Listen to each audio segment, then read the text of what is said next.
Positive energy all the time. Hope you're having a great night. Hope you had a great day. We're on that late night tip.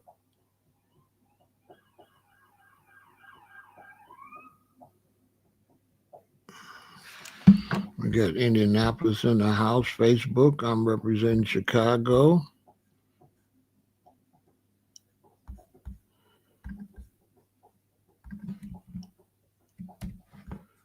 Twitch, Kick, YouTube, and my other Facebook account.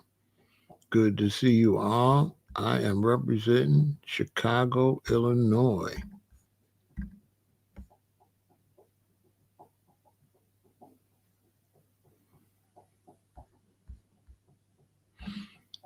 Good to see you, Arnell. That's what's going on. Salute to all my mods, all my wrenches out there. We got Cleveland, Ohio in the building. Good to see you, Reverend Chap. Always a pleasure, brother. We got Miss Gray in the building representing Los Angeles. So they got rid of Ebro from Hot 97. They should have been did that.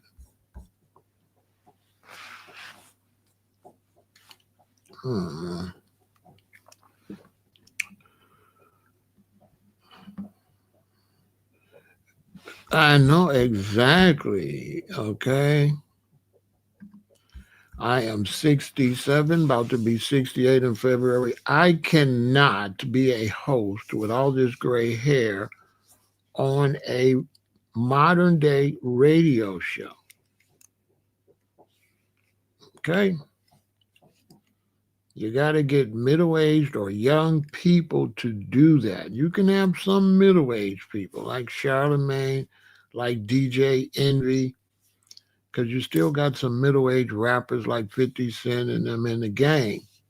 But you can't have nobody that call himself Old Man Ebro. What the hell? Old Man Ebro. Host is the main character in a morning show. We're going to talk about it. We got San Jose in the building. Y'all get the likes up. I don't know who be running these businesses.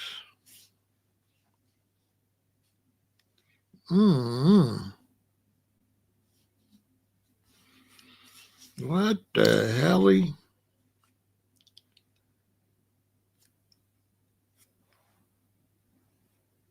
It's Hot 97. We got Alabama in the building, Philadelphia in the house.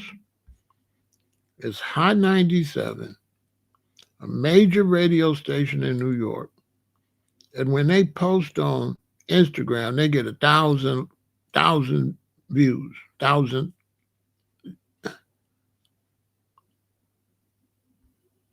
When the Breakfast Club posts, they getting 50,000, 60,000 views, likes. Hot 97 posts, they get 1,500. What? What? We got Washington, D.C. in the building. We got Seattle, Washington in the house. Alabama's in the building. Shout out to my kinfolk in the BAM.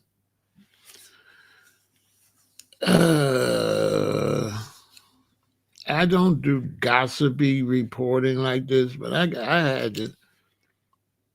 I had to. What is we doing? Shout out to the Hoosier State. Y'all know what it is. What the hell?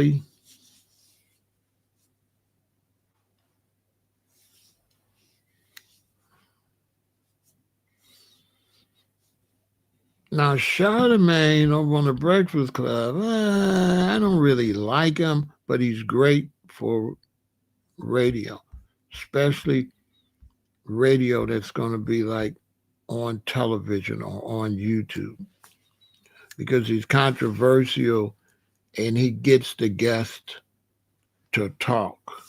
So he does a great job. Shout out to Charlemagne. But he does a great job being kind of like the antagonist. You know, you got DJ Envy. He's pretty good. The sister that they got now, that's the comedian, I kind of miss Angela Yee. Angela was better, but I give the sister some time. She ain't that good. I don't think.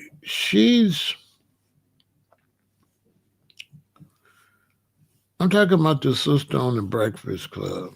Let me say the sister's name.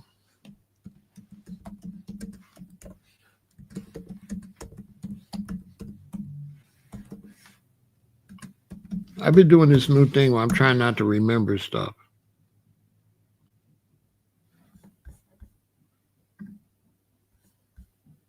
It's just hilarious. Yeah, just hilarious.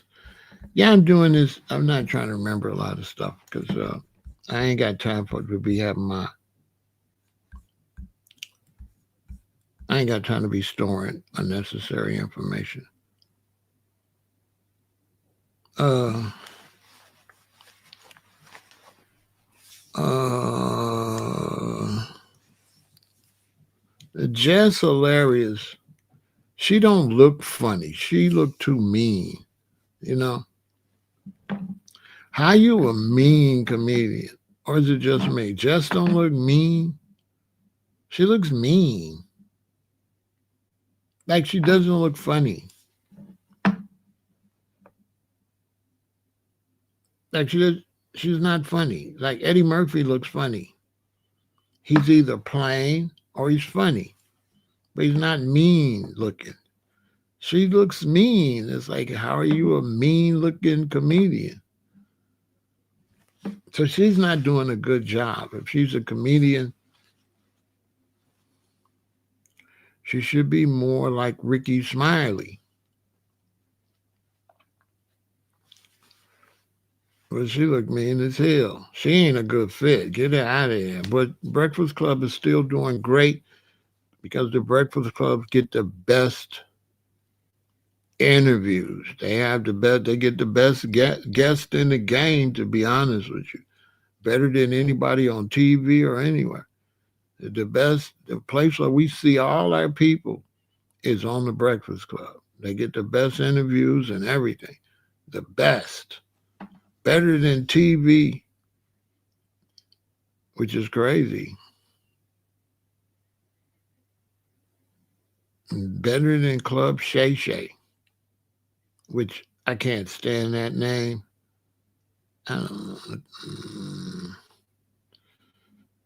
Like Club Shay Shay, I just think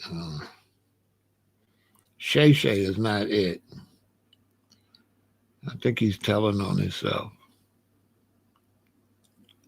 But the Breakfast Club get the best interviews. I thought they did too much to Dame Dash. Well, Dame Dash is a AH. You know, Dame is one of the most unlikable people ever. I never liked Dame Dash. I never liked Dame Dash. You know, I got three daughters, so when I seen the video, I think what is it, Big Pimpin', and he was like pouring the champagne on the girls, and you could tell that wasn't in the script. And he was like humiliating them. Like Dame Dash was humiliating the females right on the video. And then, you know, he would never get out the way and just let Jay-Z be Jay-Z. I don't blame Jay for leaving that weirdo Dame Dash, you know? Me and Dame wouldn't get along, you know. He always got them boxing gloves on. He got around me talking crazy. He better hope he really been practicing with them. Cause now, dude, you know what I'm saying? I do not like dang dash. I'll make dang dash on myself. I don't like that dude. I do not like dang dash. But I don't like Ebro. I never liked Ebro. He's an old grumpy dude. So I never liked that show. I did not like Dang Dash, and I hated Rosenberg. I did not like Rosenberg, the white guy that's the most knowledgeable in hip hop. I hated that dude. Get him out of here too. If they fired him, get Rosenberg out of here. All vampiring in our culture.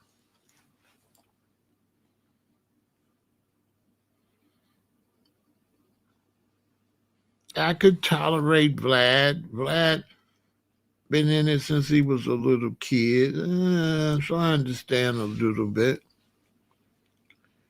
You know, if he asks you some police questions, that's your fault if you answer him.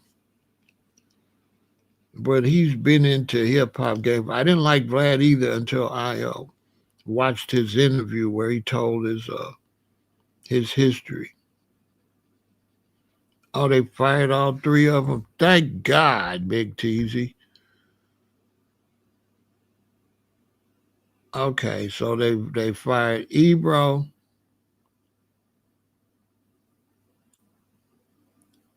They fired Rosenberg and who else? Who else worked there? Because I never listened to them. What's up, Dre?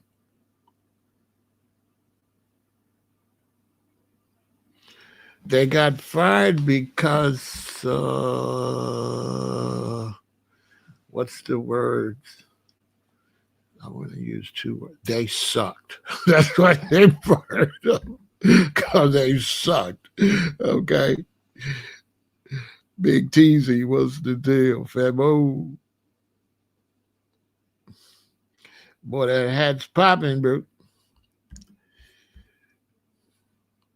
Yeah, they go, they go.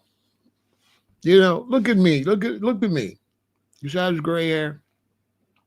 Imagine me, you a young person, you get up in the morning and I'm on fresh, hot hip hop radio. You know what I'm saying? That's a no no.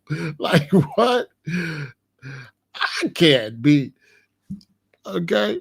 I can't be on no hip hop radio show with all this gray hair and all that. Bro, stop. He called himself Old Man Ebro. It's like, what? Am I in the twilight zone? Bruh, bruh. And he mean and cranky. Ebro is cranky as hell. He's mean acting, cranky. I don't want to hear him in the morning.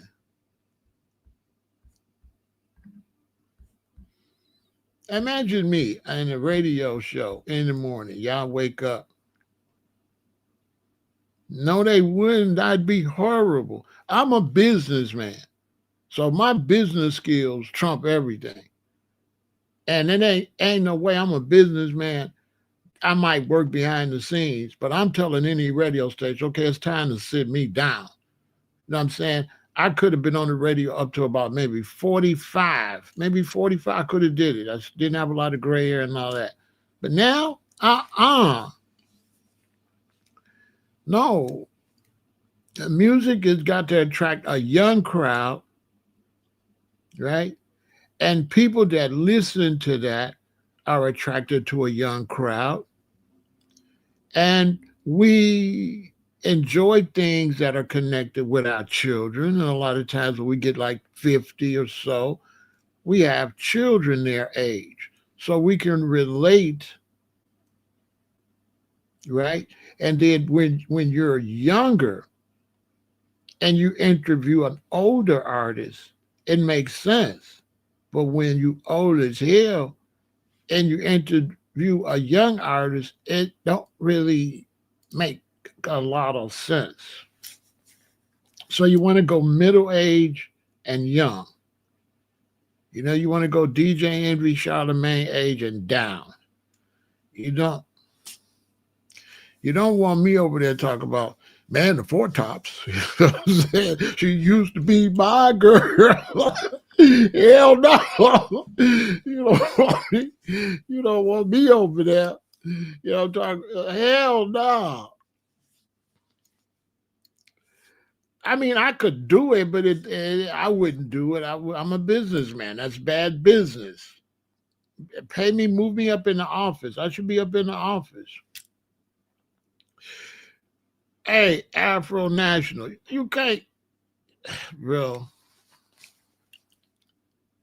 You can't have me on there. The kids wake up, young people wake up, young ladies. I'm out there. Put your hands on your hip and let your backbone slip and spank. You know what I'm saying? Hell no. Hell no. Come on now.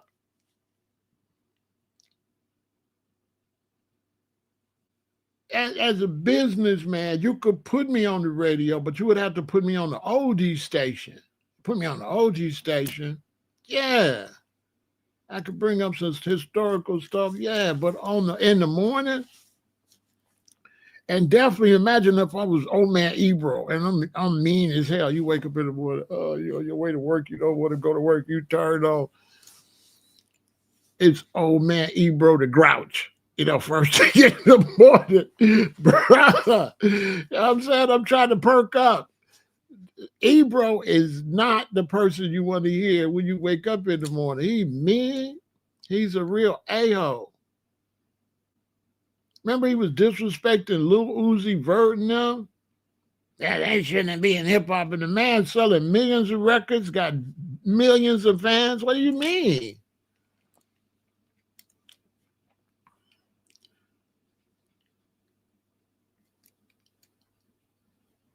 If I'm on there, I got to bring on Lil Uzi Vert and holler at him. I can't be on there. This ain't no real hip hop. They had these two dudes, especially the white dude. I couldn't stand Rosenberg.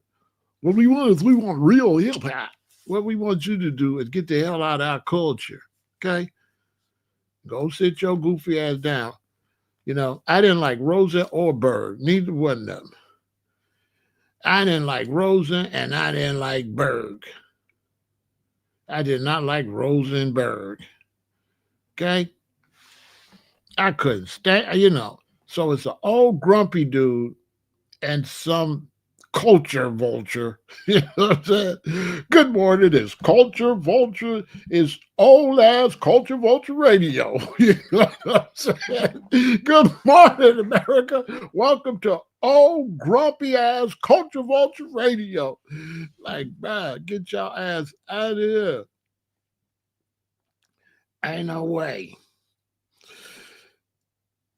Come on, man.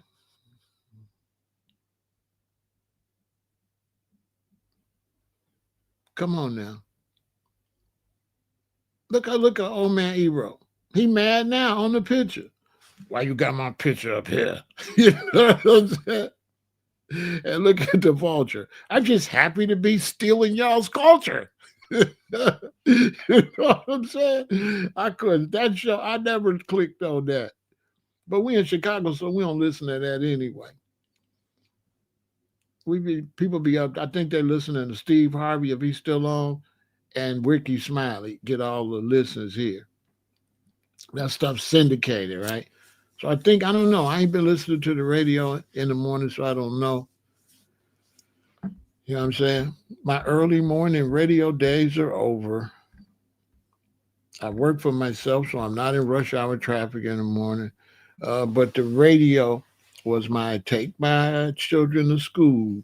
Get up in the morning, got to drive to Limblom, drop off my daughter. So that's why I'm listening to them. Unless I got to take my queen to work or something in the morning and pick them up. That's the only time I would be in the car in the morning. Mostly school runs. You know, I took my daughter to school every day. You know, so we don't get the Breakfast Club here. You got to have satellite radio, which I miss my satellite radio though. You know what I mean? Ebro is just not a good radio personality. And then after the pandemic, they never came back to the studio.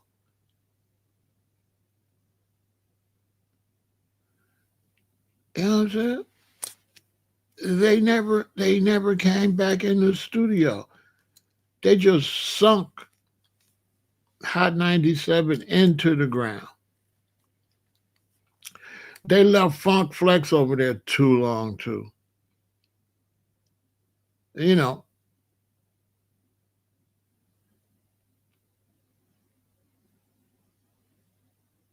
Ebro said that they was trying to drop hip hop and push Afro beats. He didn't know what the hell he was talking about. He was just talking.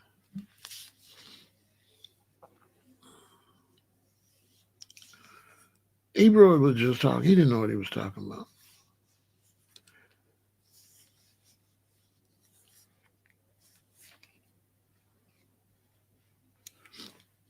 That's all nonsense. That I should talk about that too. That lie that uh hip hop is not in the Billboard charts no more. That's all bull.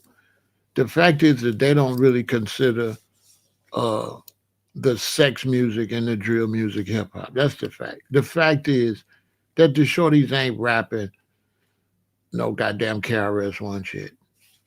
And because they got their own new style now, they can't promote it. Okay. The reason that hip hop ain't on the radio because the shorties is like, fuck the radio.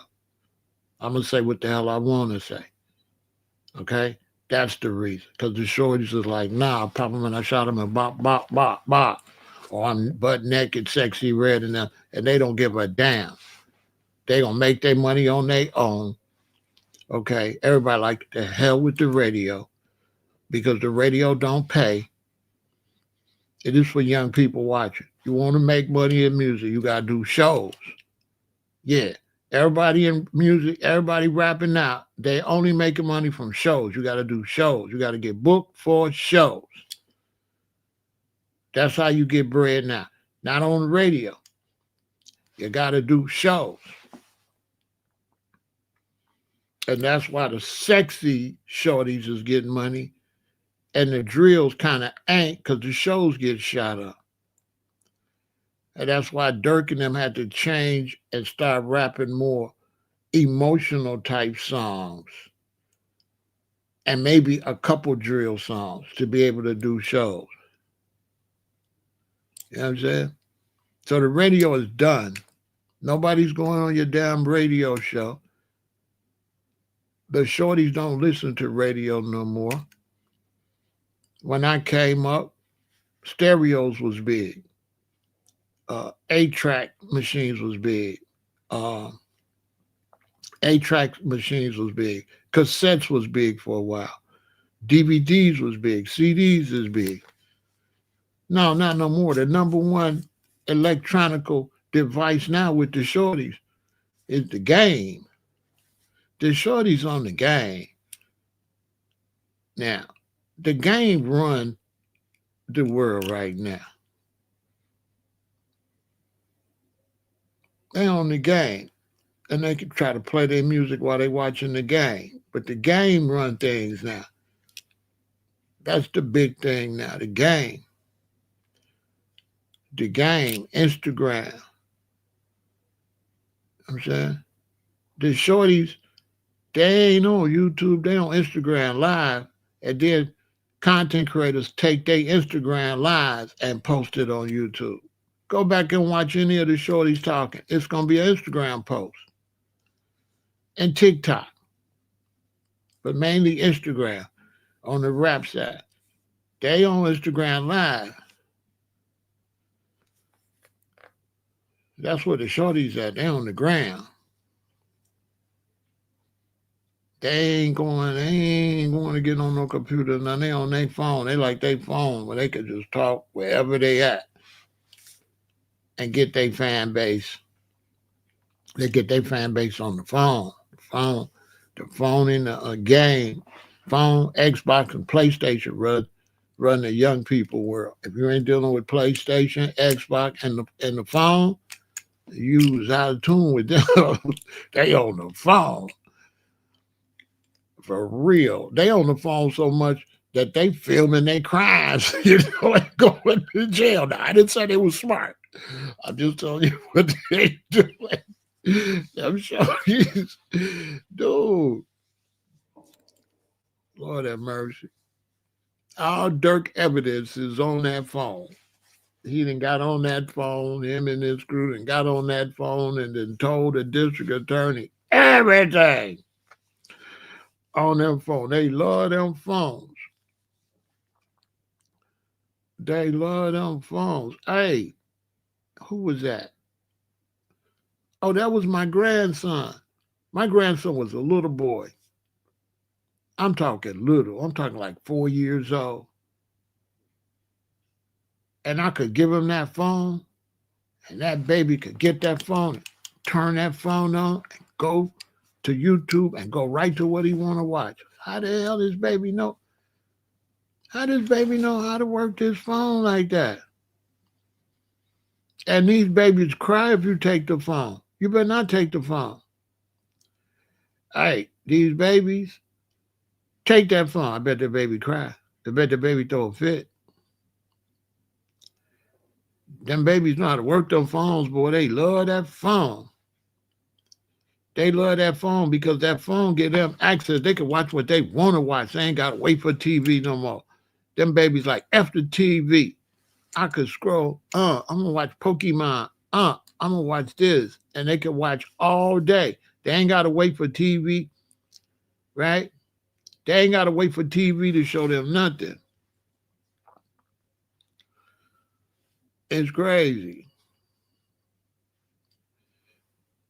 My grandson PJ, he could come over here right now, and as long as I give him this phone, he ain't gonna make a no. He ain't gonna say nothing. He could be here right now, and he go sit in the chair over there, sit on the couch, and I give him this phone, and man, he not gonna say nothing. He not gonna say a word unless he wants something to drink or something. Other than that, hey, watching all that stuff. He was telling me about rappers I didn't even know about when he was like 7. I'm like, who the hell is that? So the radio shows is for the rush hour, basically. It's for the rush hour. And when the pandemic came, everybody started working from home. That's why they had to start posting their stuff on YouTube. Because now brothers and sisters could be at home working and they could just still watch what's going on YouTube. Like everything that go on the Breakfast Club, I watch it on YouTube. You know what I'm saying? Hot 97 didn't stay on their square. The Breakfast Club stayed up on what was happening. They went right away and post their stuff on YouTube right away. And they in the studio. Hot 97, I don't know. Ebro was too old. He didn't want to move with the times. Like he messed them up. You know what I'm saying? And keeping Funk Flex too long. They kept Funk Flex too long. They should have moved Funk Flex to in the morning. They should have moved Funk Flex in the morning. They probably couldn't because they got to show so many commercials, and he ain't gonna be able to get no 15 or 30 minutes without no commercials. Because morning radio they got to run them commercials, but they could have figured it out. You know what I'm saying? But Flex at night, that played out. Dropping bombs and stuff. That's over with. You know what I'm saying? They didn't adapt with the culture. Breakfast Club adapted with the culture. They did a great job over there. They stayed up with the culture. You know what I'm saying? They made it where artists and movie stars and people like that could come and get some shine. You got a new movie, you going on the Breakfast Club for sure. You going on a tour, you going on the Breakfast Club. You just got in trouble and you just got out of jail, you going on the Breakfast Club. And the Breakfast Club posting straight to Instagram immediately. High 97, they just got old. You know what I'm saying? Like Ebro was like a boss and on the radio. He was horrible. Like when they just had the No Limit versus Cash Money. Ebro was it was messed up. He was horrible for that. I mean horrible. Absolutely horrible. Cause he had that funky New York vibe. And a lot of the New Yorkers, they salty because New York music ain't popping like that. So they be hating on the South. They be hating on Chicago. They be hating on California. They be hating on Miami. They be hating, they be hating because the hip hop started there. So, New York didn't do a good job transitioning. But the Breakfast Club did a pretty good job, though. They'll bring anybody. They show love. But Ebro, he was always trying to interject his old ass hip hop. Him and the white dude, Rosenberg wanted to, he wanted to still be uh, pumping up, boom bap rap, which is washed. You know what I'm saying? Ain't nobody trying to hear that. You know what I'm saying? You gotta, you know, a lot of y'all like, well, Pharaoh, we want to hear the conscious music. You're not gonna hear the conscious music. And I'm gonna tell you why. You gotta understand black culture. And in black culture, it's gotta be reborn for us to listen to it. In other words, it's gotta be so old that nobody's been listening to it in 20 years, 30 years. Then it could come. But anything we doing once it leave, we not listening to it no more.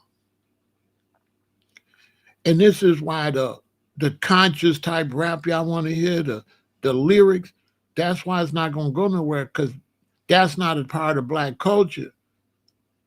Yes, the music is positive. Yes, the music is fire. But black culture don't listen to old shit. And nobody really understand black culture. Black culture, we only listen to the new. It's got something that gotta be new. Period.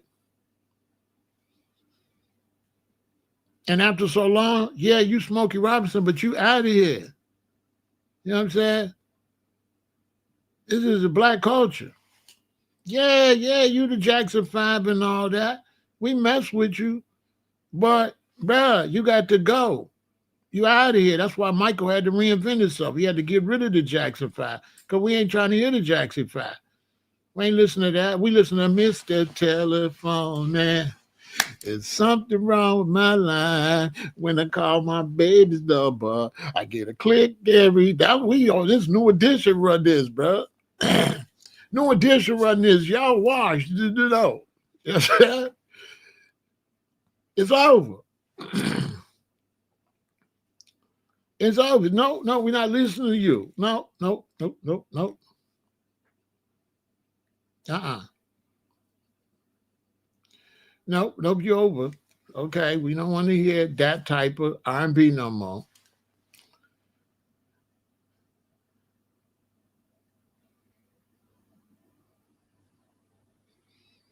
Nope, we're not. Nope. Now we every little step I take, we will be there. Every little step I take. That's what we listening to now. You over with. You ain't never coming back. It's never gonna happen no more. Each day through my window, I watch her as she passes by. No, well, we ain't watching you when you pass by. It's just if you think we're gonna listen to you, it's just your imagination once again running away with you. Cause we're not listening to you no more. It's over. You know what I'm saying? Thank you for your contribution. I get the hell up out of here. You know what I'm saying? I'm black culture. I don't listen to old rap. I can't stand old rap. I don't listen to old rap. I try to find the newest stuff that I like. You know what I mean? My playlist when I go to the gym, I'm listening to Dirk and all of them. I don't listen to old stuff. I got a couple of old stuff, but that's way down at the end of the playlist. Um, I'm listening to Meek Mill and Rick Ross, Shaq and Kobe.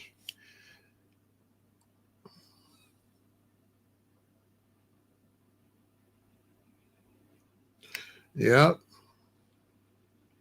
My homies couldn't read with impediments, but they never would leave any evidence. Yeah, that's what I'm listening to. I just go on.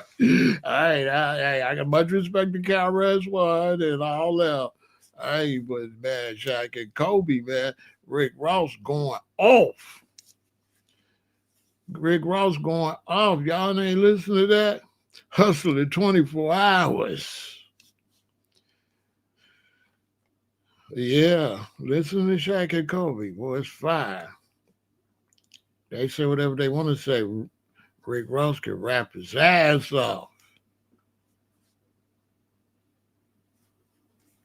Yeah, listen to Shaq and Kobe. Fire song. Whew. I'm listening to them. You know what I mean? You know what I'm saying?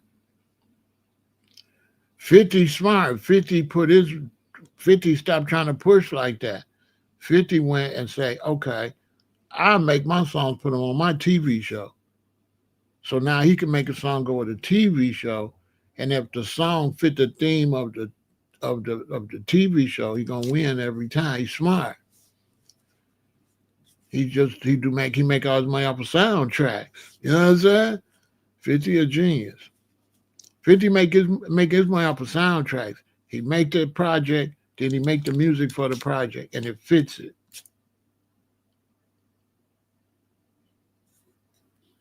And he get the shorties on there.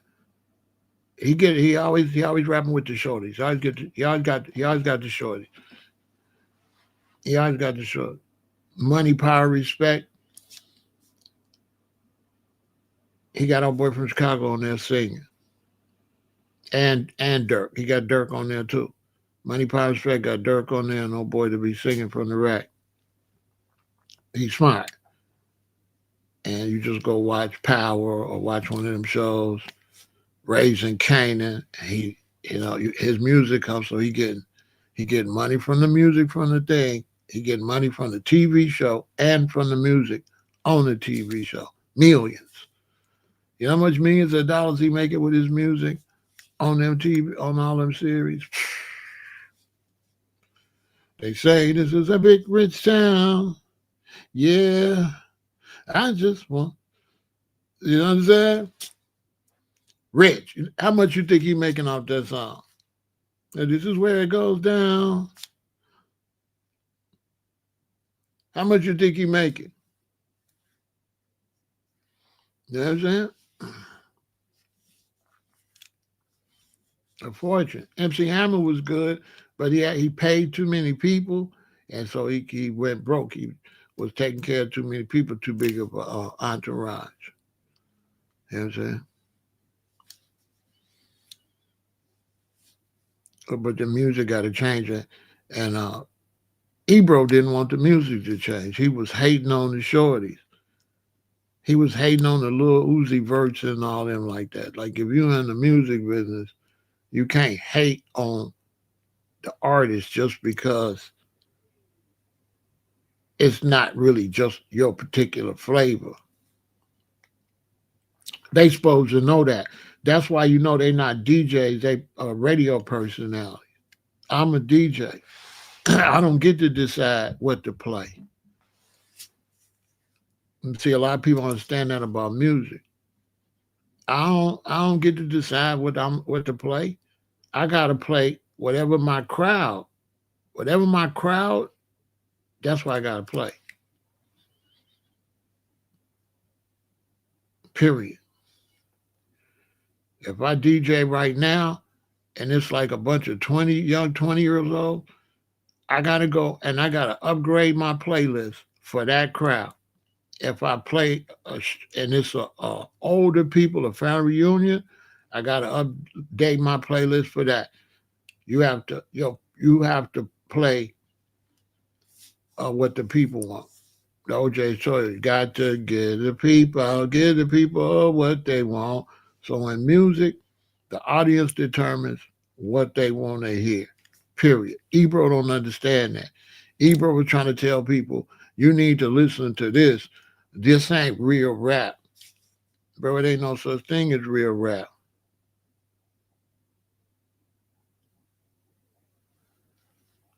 But Joe Budden wasn't never shit though. Nobody gonna listen to Joe Budden. Joe Budden had one record. Who gonna listen to Joe? He failed as a rapper. Who the, ain't nobody in music gonna take no advice from no goddamn Joe Budden. Joe Budden, bruh, he a half a hit wonder. He ain't even a one hit wonder. He a half a hit wonder. His record was a half of a hit. Who's gonna listen to dude? He needs to be somewhere Joe Budding.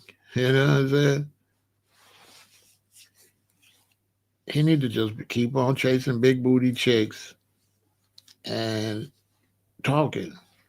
Nobody gonna listen to him about no rap. What?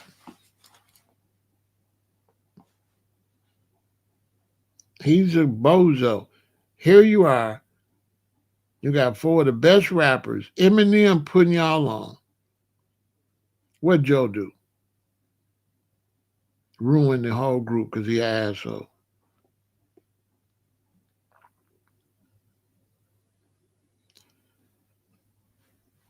He ruined Slaughterhouse.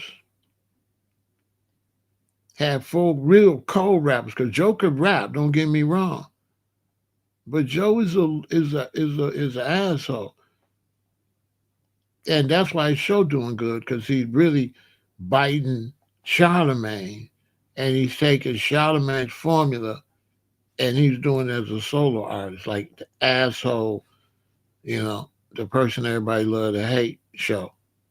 You know what I mean? But he can't say nothing about rap the way he did the brothers from Slaughterhouse, just left them out there, left them broke. You know what I'm saying? He wasn't even cool enough to stay with the brothers so they could make some money.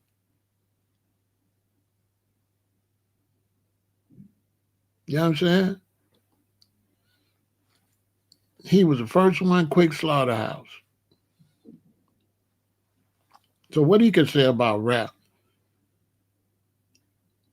when he couldn't even work with Eminem and Eminem had the formula to make them biggest. Now big, he would have made a lot of money. Well, he's making money now. He's making money, but he still could have did this when he retired. What he doing now? But he left a whole bunch of bags on the table. He did everybody else dirty. The Hispanic dude was in the group. He could rap. The black dude from L.A. was in the group. He could rap. Bro from Detroit was in the group. He could rap. He did all them dirty. It was genius. He from Jersey, Detroit. The Hispanic dude, I think, represent New York and California. It was genius. And they would have been going on tour with M, and they would have been making all that underground money. Lots of underground show money. Not no radio money. They would have got the show money. M was putting them up on game back then. Show money was the future.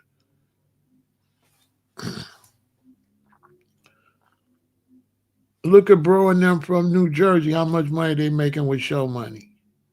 They're making all show money with hardcore gangster drug dealing rap. And they making all that show money. Bro and them get rich doing shows. They ain't got to be on the radio. They just doing shows. Getting rich.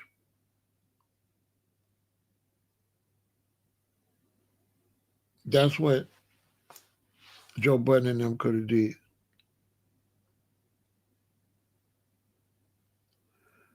Who's greater, Marvin Gaye or Smokey Robinson?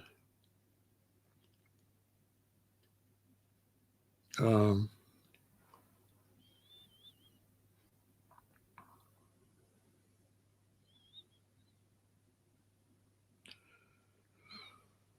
Marvin Gaye was better than Smokey as far as Smokey was a good songwriter too, but Marvin Gaye had better appeal than Smokey. Smokey was stiff. So even though Smokey could sing, he didn't have that swag on stage. So Smokey couldn't come out on stage and do no show with Teddy Pendergrass. Teddy would have blew him off the stage. Al Green would have blew him off the stage because they got that, you know what I'm saying, stage appeal. And even though you could sing, you got to be able to perform for the ladies live. And Smokey was kind of stiff. But Smokey made all his money from Barry Gordy set him up, you know, set him and somebody else, two of them. They set them up where they would be rich forever anyway. But Smokey's good though. Smokey's a good songwriter. He wrote a lot of songs for a lot of people, Smokey. But in terms of performance, he can't get on stage with Al Green, would have blew him off the stage. Teddy Pendergrass would have blew him off the stage. Whole bunch of people would have blew him off the stage. In a live performance, he would have get washed. He was too stiff.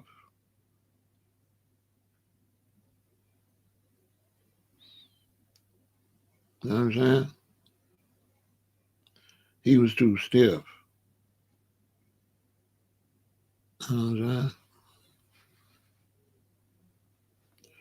And he ain't got better songs than the Stylistics. The Stylistics got way better songs than Smokey Robinson. Slow song for slow song, the Stylistics will blow Smokey Robinson out the water. If I could, I'd like to be a great big movie star, overnight sensation, drive a big expensive car, blow him off the stage. Late at night, when all the world is safe within, I can go on and on. Fire! They didn't get no props. It's crazy. People make the world go round. I mean, I could just keep on going. Yeah, they didn't get no props. Song for song. Quiet storm, blowing wind. That ain't gonna get it. They got a couple songs, but if you're gonna put them with the Miracles, maybe, but solo. But with the Miracles, now Smokey Robinson and the Miracles can't get with the Stylistics.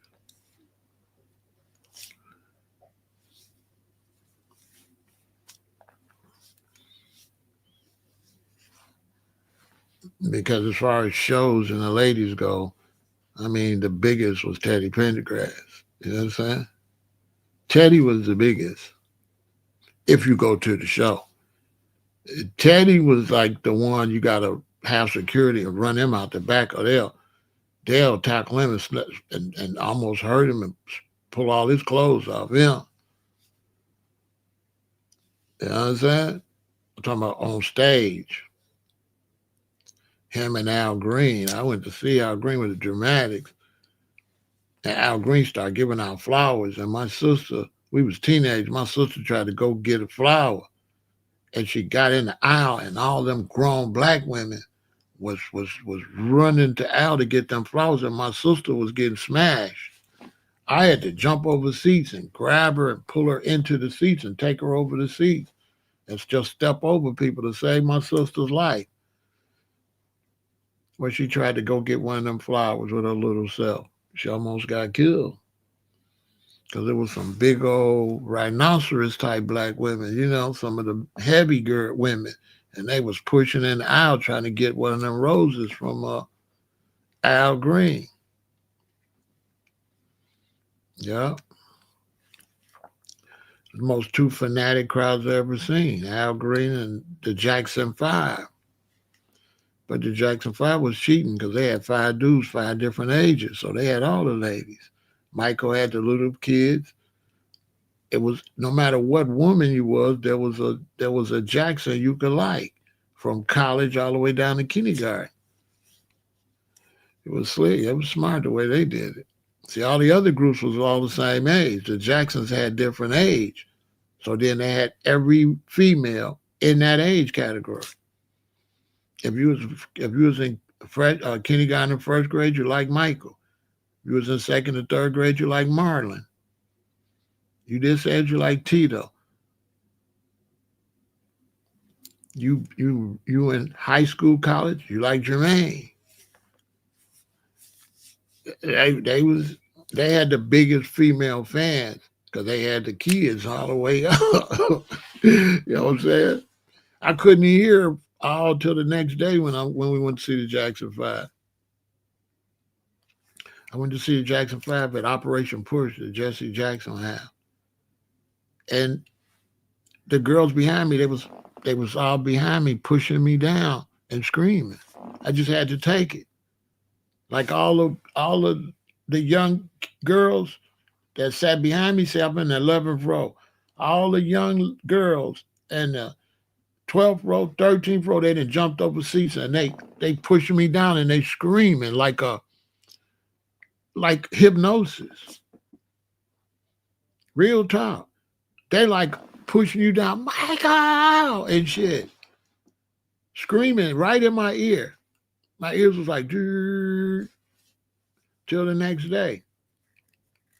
I just had to let it happen. It was a frenzy.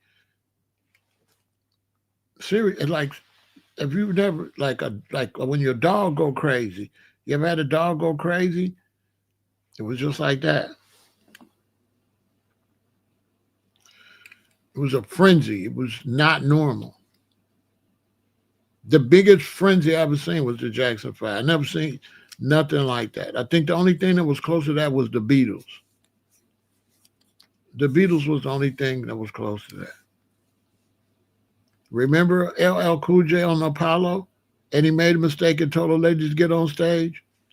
And they almost knocked him down? And they had to rush him off backstage. Remember that? I can tell you the real music is remember LL was on the stage. I need love. And he made a mistake and said, come on up, ladies. What he said that for? They just, ooh. And then he was running and he was almost falling. And he was still trying to rap.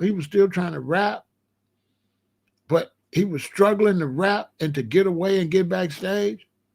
He almost got hurt. If I bring that up right now, L will start cracking up because he almost got knocked on the ground. Yeah, it was a stampede. That was on Apollo. L almost got hurt. He shouldn't have told him to jump up there like that. I bet he never did that no more. I bet he never did that again. But the Jackson Five was another type of crazy. Because I couldn't, that night my ears was just, from them girls scratching me and grabbing me and pulling me and stuff.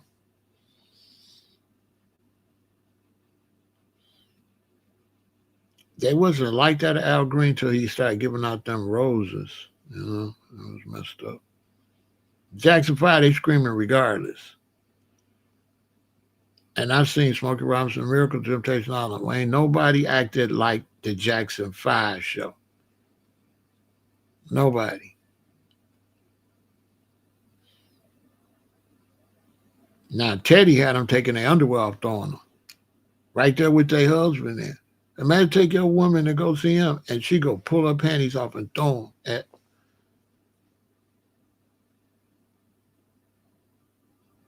at Teddy. But they was controlled and mature, so they was just throwing panties. They wasn't stampeding. But with the Jacksons, they were stampeding and Al Green. If Al Green woman didn't throw them grits on him, he couldn't possibly been one of the biggest male singers. But remember, he had to quit because his girlfriend threw them hot grits on him. He had to get skin grafts and all that. Messed his career up. Him and Sam Cooke had like the same type of bad experience. You know what I'm saying? But,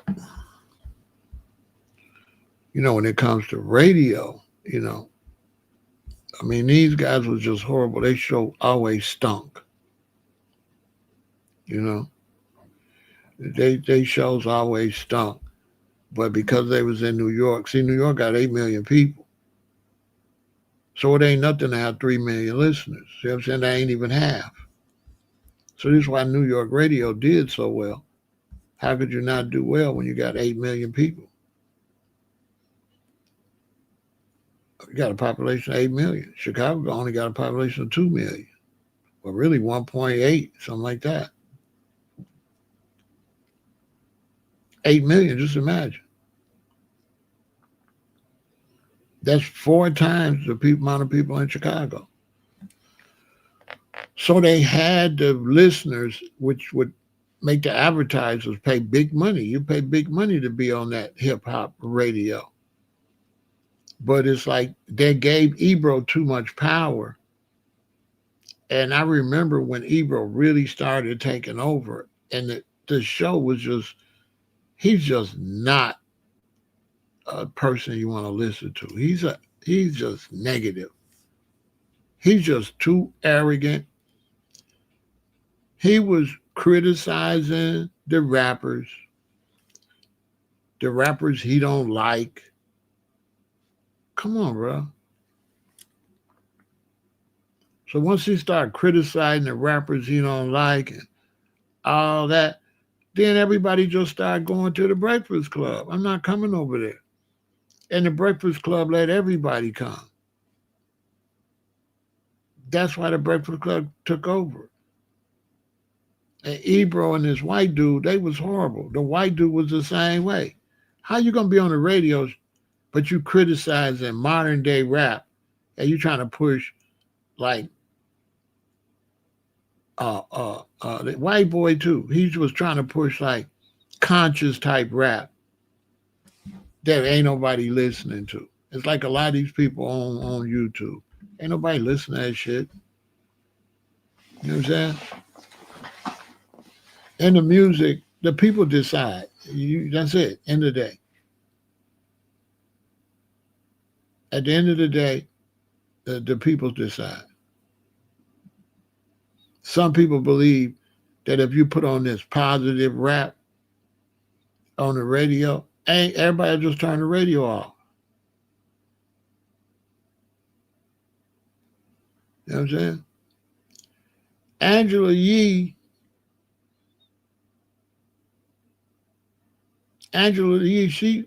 it's like this. Angela Yee, all she doing is paying her bills. And by her being Angela Yee, she probably bringing in 10 grand or more a month. So she good.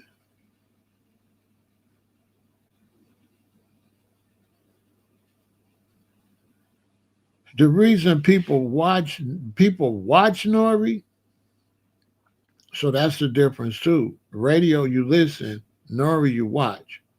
So it ain't the same thing. So We don't listen to Nori, we watch Nori. So we watch Drink Champs. So that's not the same.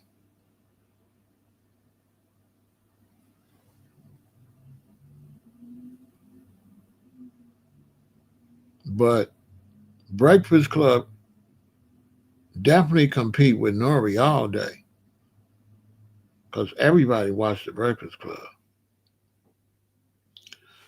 Everybody watched the Breakfast Club. And Nori don't have hot shows every day, but the Breakfast Club come on see Breakfast Club on what 5 days a week doing work hours. So people gonna turn on their radio quicker than they gonna go on YouTube. So people gotta go on YouTube.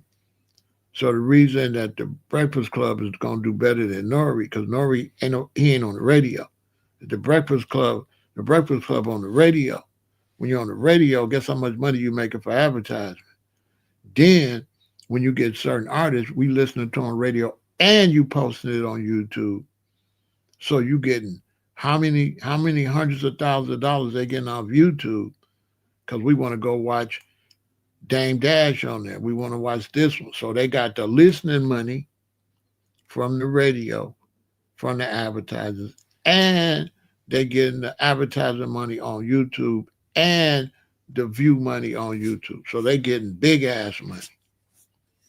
How much you think the Breakfast Club making off of YouTube? Millions off of YouTube. And millions off the radio. Hot 97, you go over there, they ain't got number 1,500 views. You go on the Breakfast Club. Oh, let me see.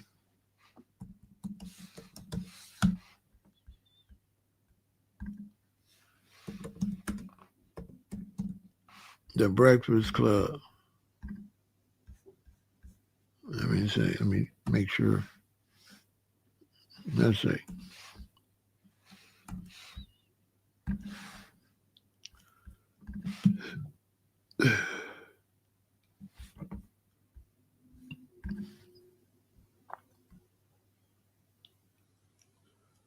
They just had Chris Patrick. They got 5K views. They had a full show. They had 12K views. They had Dr. Cheyenne, 63K views. You know how much money you get paid? Dame Dash speaking on 50 Cent, 234,000 views. You know how much money you make on YouTube over here with 234,000 views with commercials running? Shakur Stevenson, 80,000 views. Lopez, 53,000 views. Killmonger, 65,000 views. 21 Savage, 290,000 views. All right?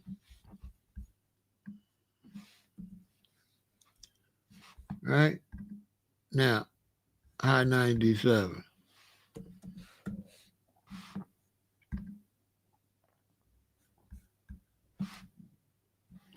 High 97.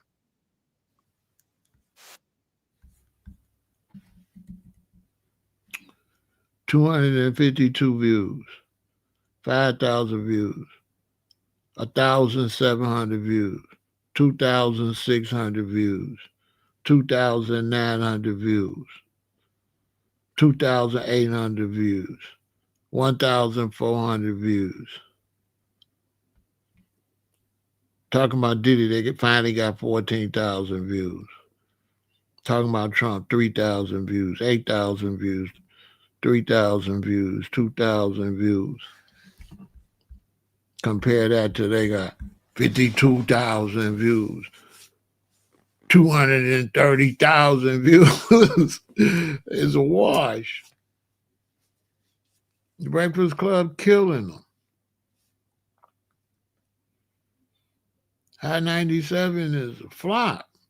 How you got 2,000 views and you in New York with 8 million people? You got 8 million people and you only got 2,000 views?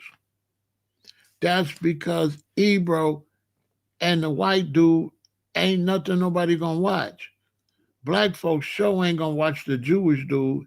he a turn off. He's snobby, ain't he? Oh, real hip hop this and real hip hop. You know what I'm saying? So he ain't likable. Rosenberg is unlikable. Ebro is definitely an AH. Nobody likes Ebro. Ebro is a negative, got just a negative stank vibe. Ebro. Talking about they got rid of him because he was stand up. No, they got rid of you because you suck, bro. You understand? You old, you washed up, you negative, you don't bring no fun. People listen to music for fun. They want to hear some fun stuff. They want to hear some happy stuff. People want you to tell jokes. People want to laugh. People want to be serious. They want to go through all the emotions. They want to be serious. They want to be interested. They want to laugh. We people, we got various emotions. You're supposed to show all them emotions. You're supposed to be serious. You're supposed to be chill. You're supposed to be funny. You're supposed to be regular. Ebro's always the same way. Nah, it's like this. Nah, it's like that. You know, and it's like, bro, shut your ass up. And he ain't no good businessman, bro. You're not going on the radio, call yourself old man Ebro. Who gonna call themselves old man on the radio show? In a world where young people don't like older people anyway. We live in a phony world where young people smile in their granddaddy face and then come call me old. They don't call their granddaddy old. So we live in a hating world where the young people, they hate their elders. They don't respect their elders anyway. Why would you call yourself? Why would you call yourself old man? Our young people got no respect for the elders.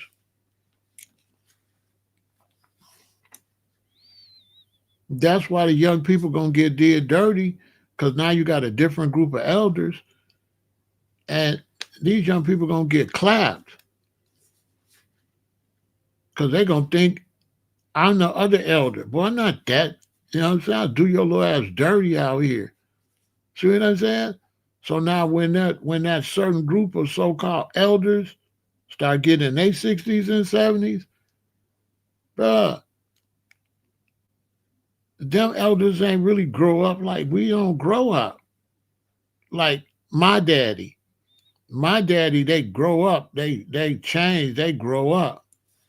My granddaddy and my daddy. My daddy and them generation was the last ones. Maybe the ones in between them. Like I'm 67. Maybe the ones that's like 77. They the last ones to grow up. People like me, I'll do your young ass real dirty out here. You'll get hurt. Cause you think I'm in the 70 some year category. No, I'm 67. I'm with the bullshit category. Yeah. Oh my soul. I'm a Toys R Us kid. I don't want a motherfucker grow up. Boy, you'll get hurt. You understand? Because you don't know the difference between me and my daddy. I'm not my daddy. I'm not my daddy. Ask them kids in Parkway on O Block. They'll tell you about Big Pharaoh. I ain't had no lot of problems with them shorties. I only had to come outside one time and threaten them shorties. And I threatened all of them from the babies all the way out. They said, these kids. I said, I don't care. They're like, oh, gee, these kids. I'm like, listen, if I come back out here, I don't care. I'm telling you right now, I don't care. I'm telling you right now. If I come back out here, I don't care.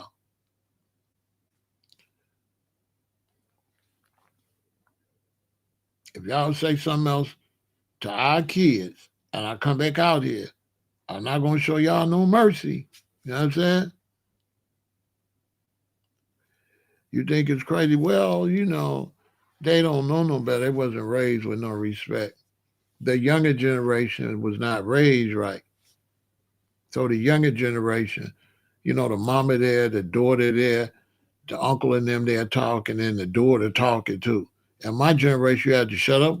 We couldn't go in when my mom and uncles them in the living room. We couldn't go get in that conversation. Well, you bet not. But this younger group, they ain't raising their children with no respect like that. A lot of these young people call their mama by her first name. For real. If their mama named Betty, they be like, Betty. That's what they call their mama, Betty. Real talk.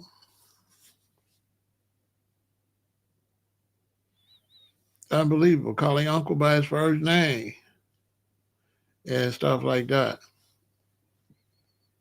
They wasn't raised, they're not raised right.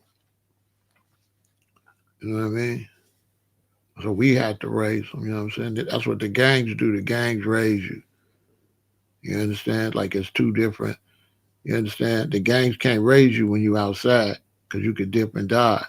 But when you get locked up in that county jail or get locked up in that prison, then we raise you. We teach you the same thing your mother should taught you. Wash up so you don't be walking around here stinking. Respect your brothers and sisters, your brothers. And if your brother get in a fight, help him. And clean up behind yourself. So we that's where they get the discipline from. The county jail. The last one eat, clean this table. We only go, the last one eat, clean the table. Ask anybody been in Cook County jail. Everybody eat, and if I'm the last one, when I get up, I got to clean this table. I got to wipe it on and everything. Because it can't get wiped down while I'm eating. So the last one to eat, got to clean the table. Now, let's say I don't clean it. They're going to tell me one time, Pharaoh, Joe, go clean the table, Joe. The next time I don't do that, I'm going to catch a violation. For real. The next time I don't do it, they're going to discuss it. The gang going to discuss it among themselves. What's up with this nigga Pharaoh, man? All right, man. Call him over. You gotta get a violation. I might get lucky. They might make me do 700 exercise. Like, okay, give us a 750. You know what I'm saying? They might make me give them a 750. I mean, I gotta do 700 exercise, no matter what it is. I could do so how many hundred sit-ups, some jumping jacks, whatever. But whatever I do, I gotta do up to 700. Or they might just give me a match. And the match is when we light a match and they punch on you till it go out. Or they might give you two matches and they're going to punch on you and this match go out and they light another one. And they're going to punch on you until it go out. Now, if you know anything about people, there's people in your gang that hate your ass anyway, that don't like you, but they got to deal with you because you're in the gang. So when he get a chance to punch on you, he be trying to knock your teeth out and stuff. He be trying to hurt you because they don't like you anyway. And then when it's done, you got to hug everybody. And you better not be mad. So after you catch your violation, you got to go hug all the brothers. And it's got to be over. Now get up tomorrow and have an attitude and see what happens. Have an attitude right after it's over. Have an attitude and see what happens. You're going to get hurt.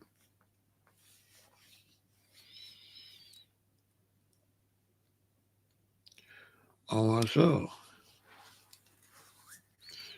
Because, if you don't clean up in the jail, everybody could get sick. People could pass away from that. You got to keep it clean. That's under Chicago gangs. I don't know about New Orleans, all them other states where they ain't really standing on gang politics like here. Chicago is the headquarters of gang politics. We the originators. Period. Not L.A. The Crips and the Bloods ain't got nothing on GDs, BDs, and shit like that. It's real law. Vice lords and all that. It's real law. Okay? Law. Real law. Real. Okay? That you got to abide by, for sure. When you outside, can't nobody see you, but you can still get a violation out there too if you run around with the guys. But when locked up, you got to go by the laws and you got to keep it clean. You know what I'm saying? Imagine two of y'all sleeping in a cell. There's a toilet right there. You got to keep that toilet shining.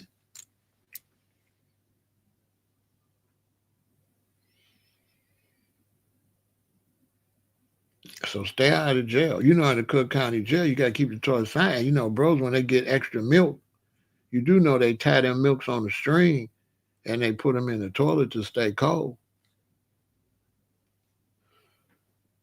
They hang their milk or their drinks down in, or anything they got to stay cool. They'll wrap it in a bunch of plastic and tie it up and they put it in the toilet so it won't spoil. What you think about that? What you think about laying in a bunk right here and a dude got to hang a sheet up and he got to take a crap right there? Like if you lay down where the end of your feet is, then that's the toilet. And they got to hang a sheet across where your toilet and he taking a crap right there. And you locked in a room. You ain't always in a cell. That's why he said we say you come into your tip. It's a room. It's not a cell. It's a room with a door with a little triangle hole in it. You holler out, God, you know, like that. Or you holler, you know what I'm saying? It's a door. You inside of bricks with a door.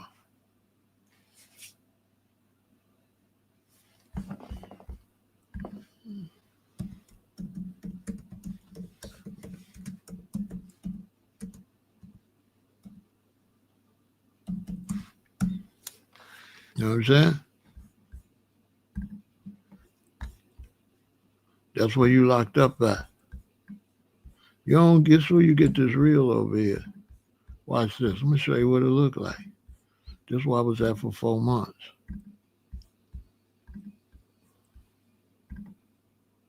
And I'm skinny too. I ain't even no big dude. I ain't big dude. I'm skinny. I ain't no big dude. I'm skinny. So guess what? You got to be what is it? You got to be a gorilla in there. Boy, you got to be really that. You got to be really that. You got to be a real one. And you got to know how to mind your business. This one y'all be hearing me say when we go to the tip. I'm going to show you what the tip is. I need to keep this picture for future references when I be trying to teach young brothers. When my book come out, it's going to get really heavy. You're going to learn a lot.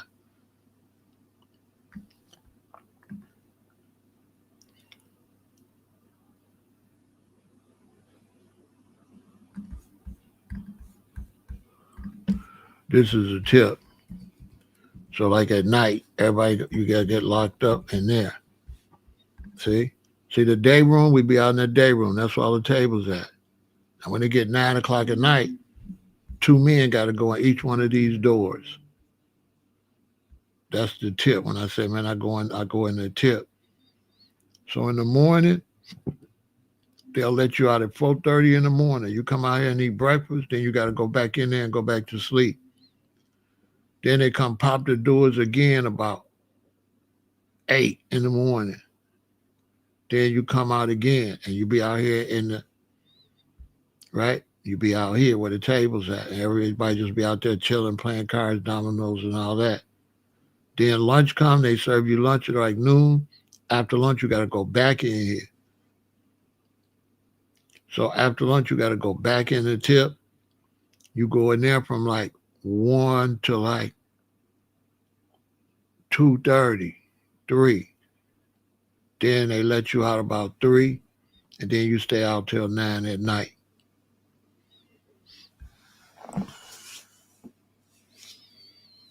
And you got a celly. Sometimes it's 3. When I first got there, it was 3. So the 2 brothers in the bed, and I was on the floor. Yeah, I was on the floor. I was locked up with a Cicero insane and a four corner hustler, and I was on the floor. And then when dude made bond or got released or went to prison, I forgot. Then I got a bed. And then after a while, another brother came on the floor because there's only supposed to be two men per cell, but it'd be overcrowded. Now, when it's overcrowded, you could sue, but so many people being a lawsuit, you don't get number $20. You know what I'm saying? You don't get number $20, but you got to have your hygiene clean. See them tables?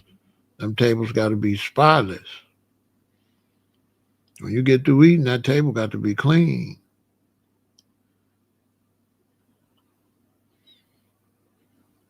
And so at night when they was lock us up, Arsenio would come on. I'd be looking out the hole, watching Arsenio on the TV. Sometimes you ain't facing the TV. I was fortunate enough I was facing where I could see the TV. I'd be watching No Limit and all of them back then on the TV. This was like 1997.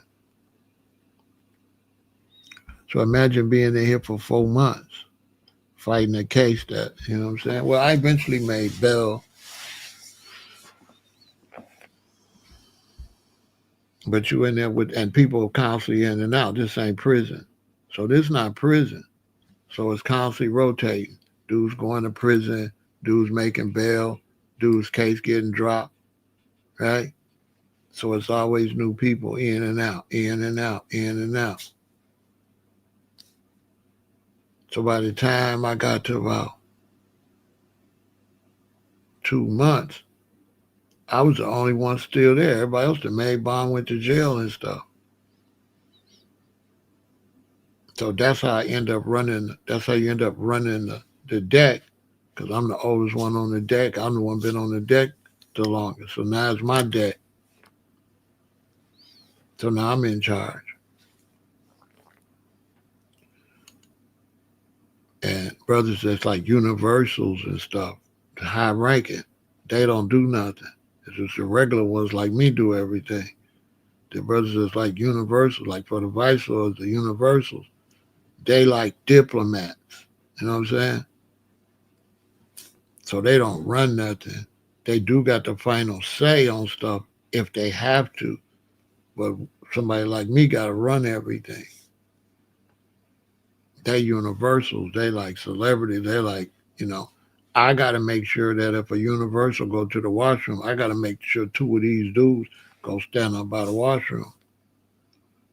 Ain't nobody got to watch us, but if a universal, if a high-ranking member come in there, if I'm doing security, I got to make sure when he go to that shower, two men got to stand outside that shower. Now, if y'all don't do it, then these universals gonna call and they gonna want to whoop me. The only way I can stop them from whooping me is I gotta have them whoop you, because you didn't do what you were supposed to do.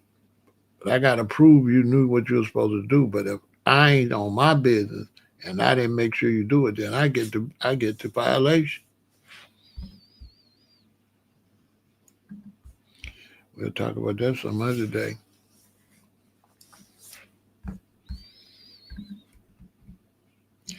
$4 months in there, so that's why if you found guilty, if I'm 4 months in, I go to court and they find me guilty, and say they give me 2 years, I'm only gonna have to do 14 months because they're gonna give me double. So 4 months is 8 months in prison. That's how rough Cook County Jail is. Cook County Jail is so rough that if you do a year in there, it count for 2 years in prison. Facts. That's why so many dudes be copping out, because dudes rather go to prison than be in the Cook County Jail. Anybody tell you that? Dudes rather go to prison. On a side note, when you come over here and watch me, you see the title, but we might veer off sometime for the sake of information. But back to this situation with the Breakfast Club, you know, I think whoever owned Hot 97 should get fired too, because they let them run that in the ground. They should have redid Hot 97 about 10 years ago. Like 10 years ago, they should have rebooted that show. I don't know why they left that like that long till it got so bad. I don't understand that because it's been horrible for years. For years. Like Ebro should have been fired. Ebro was horrible for the show. Just absolutely horrible. Soon as you would have came to the show and started disrespecting rappers, I would have got rid of you. Because the thing is that it got to the point where Atlanta took over rap. And when Atlanta took over rap, Cali was big, Atlanta was big, Miami was big, Chicago was big, but Atlanta was the biggest. And so these guys, because they was in New York, they was hating on the rap that wasn't from New York. This what was really happening. They was making up all type of excuses to hate because they was on New York radio and they New York artists wasn't nothing. This is why 50 Cent is their hero, because he's one of the ones that kind of brought New York back. You understand? Because Ja Rule was doing too much girly stuff, so they didn't really want to count him as hardcore rap. So they was hating on everybody. You know what I'm saying? When Atlanta took off with 21 Savage and all of them, and Future and all of them, they hated that. And then when Chief Keef and them started popping and Dirk and all that, they hated it. When Texas was popping, they hated it. They didn't like Slim Thug and all them, Mike Jones, and they hated that.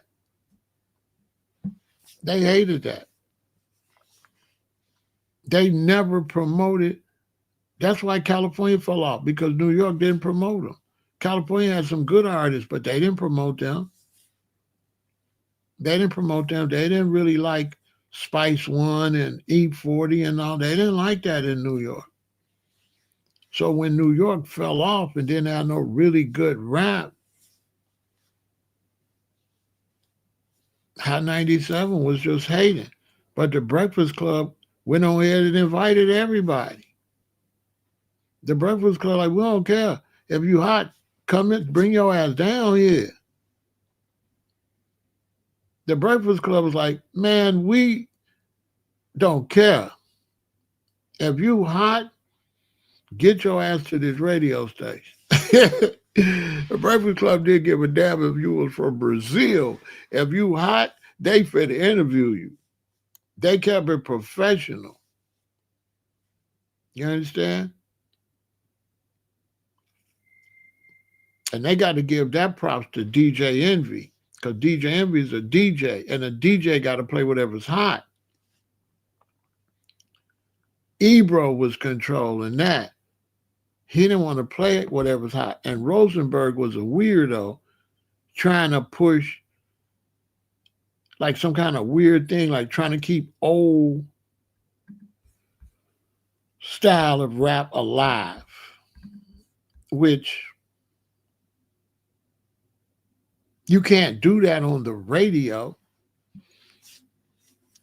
On the radio, you have to put whatever the people like. Now, there's this false narrative that the record labels pushed gangster rap and all this. Now, let me tell you something. You can't push nothing on the people. Anybody that tell you that don't know nothing about music.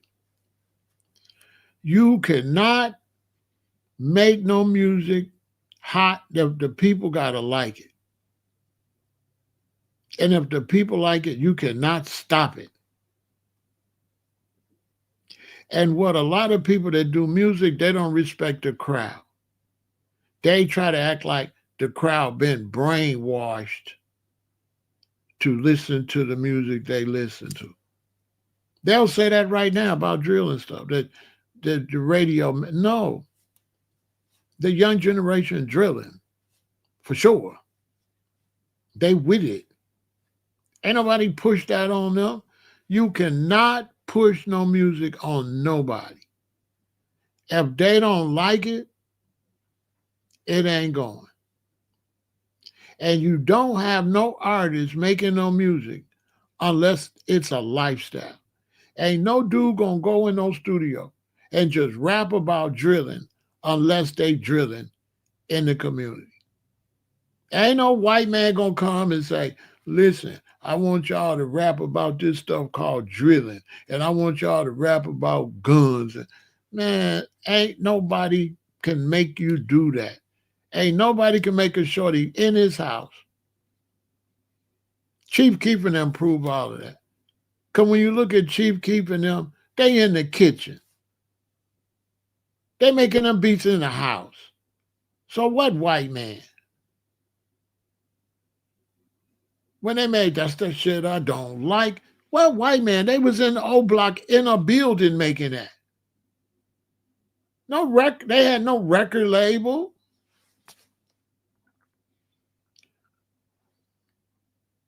They was rapping what was in O Block. Period. And what was in O Block was in all the other projects. What was in O Block was in Harvey, Illinois. What is in Blow Block was on in the Wild Hundreds. There's nobody came and said, I want you to rap this. I'm in the business. I got a record label, Rule the World Records, and everything we made, them shorties that I brought to the studio, they was on that. Okay? They was on that. I ain't never had no shorty come in there and somebody told them how to rap, what to rap about, or none of that. Because a rapper, you can't make a rapper. Rappers are just rappers. They just rap. They're just good at rapping. You cannot make a guy be good at rapping. So a rapper just raps. And he's determined if he's good by his peers, not by you. So if he's on the block and he's rapping and they like it, it's hot. It don't gotta matter if I like it or not. I'm outdated. I don't know if it's hot or not. I don't know if it's hot. Them and their peers decide. And when them shorties go in the studio and they make their song, this is a fact. I'm telling you facts. When the shorty come in the studio and make their song, and they go back and I let them have it, and they go back and they be at their mama house, and they bring out the CD player or the speaker, and they play it on their porch. The song they keep playing, guess why they keep playing it? Because all the people on the block like it. Everybody like what he rap. Everybody on the block like what he rap. And then he want me to drop that song first. Drop this song first, because every time he play it on his mama porch, everybody go crazy. I don't know what they rapping. You understand? I don't know. At that time, I'm in my 40s. I'm in my mid 40s. I don't know.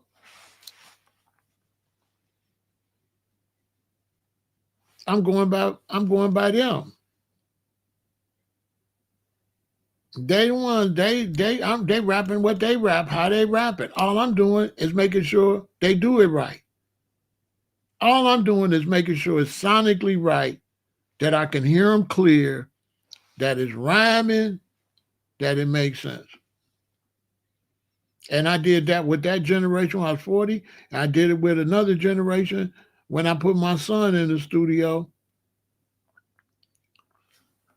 in my 60s. And when I put my son in the studio, one time he had a DJ Frankie Fresh with him. DJ Frankie was with him. And DJ Frankie was sitting there. And my son was in there rapping, and he said, I forgot the word he said, but he said something. So when he got through, I said, what's that word you said? And him and Frankie said, that's so-and-so. They knew what the word was. I didn't know what the word was. Like when I first heard them say, I'm with these fees and hoes, I'm like, fees? What is fees? They're like females. Oh, damn. So I got to let them rap. They saying slang. I don't know. I don't know this slang. So when he said the word, I'm asking them, what did you just say? Because as executive producer, I just got to make sure it sound right. So then once they told me what the word meant, I was like, okay, yeah, it sound right. It makes sense what you're saying. If that word mean that, okay, your rhyme makes sense. I just got to make sure it makes sense and make sure that he didn't mispronounce a word. And I got to make him go back and do it over. But I cannot dictate what they rap. Now, people will say, well, Pharaoh, you go find some positive rappers. Right. Where that's at? Where the positive rappers at? Because the brothers and sisters that rap and would rap positive, guess where they at? They've gone away to school. They in the university. The brothers that rap, would rap, positive rap, they don't want to be rappers. Listen, the young brothers and sisters that would rap positive rap, they don't want to be rappers.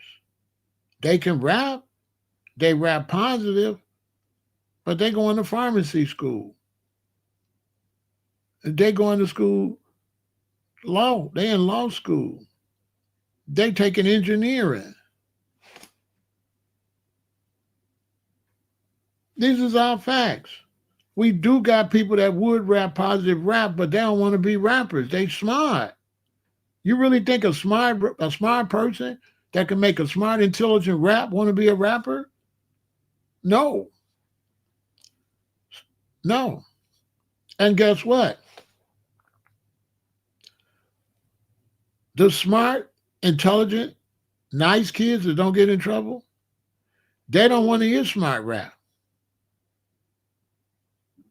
Facts. The smart kids that ain't gangbang, that ain't gonna shoot nobody, the young ladies that's not hoes, they don't want to hear positive rap. They want to hear Dirk and Sexy Red. That's a fact. That's what they want to hear. When I went to see Dirk, wasn't none of them kids in there like Dirk. They just having fun. You gotta understand, black people don't take music serious. Black people ain't never took music serious. It was always fun to us. We ain't never wanted to be Funkadelic and George Clinton. Okay? Didn't nobody go on put no diaper on and no Native American headpiece on like Funkadelic. Nobody went and danced around with a diaper on. Okay? Nobody went and put all that glitter and shit on George at all just because we went to the concert. We went to the concert. We watched Funkadelic trip out. We was funky and getting down, and then we went back home and we was just what we was. We didn't do nothing the hell he was talking about. It's always been like that. We get in the whip. We listen to Ice-T. He get in with the pimp and colors. We listen to it. We get the gangster swag, but we not finna do nothing Ice-T just said. Facts.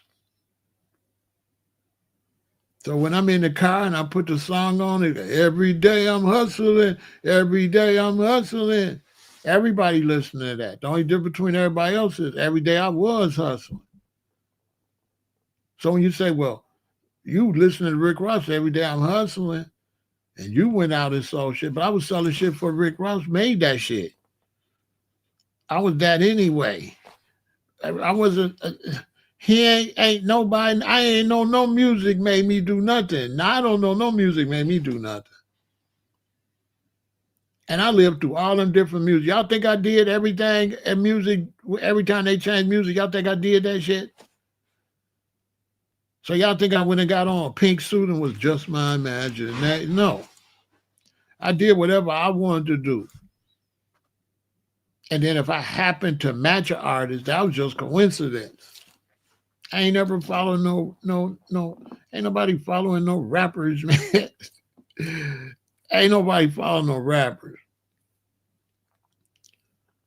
These shorties that's doing all these crimes, they following the criminal on the block, not the dude on the record. You influenced by the people you are actually around. Not nobody because they on no record. That's the biggest lie ever told. Ain't no dude listen to a record and go get no gun. He got a gun because his friends got guns. These are the real facts of the streets. Ain't nobody on the streets listening to no music. As a matter of fact, the music is behind the streets. By the time they rap it, it's old. Everything you hear in the rap song is old news. Been happening.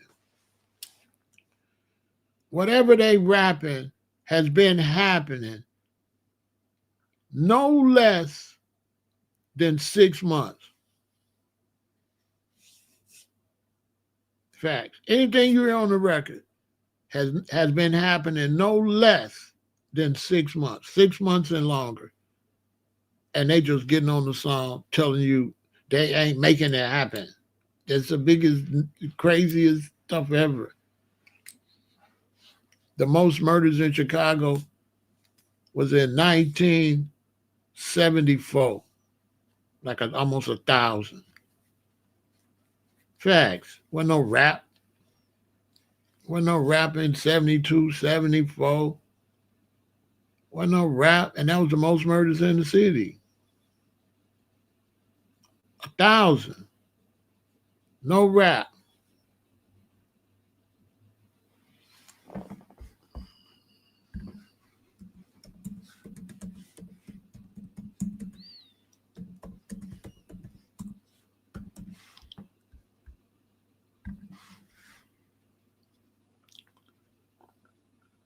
$1974 was 970 homicides,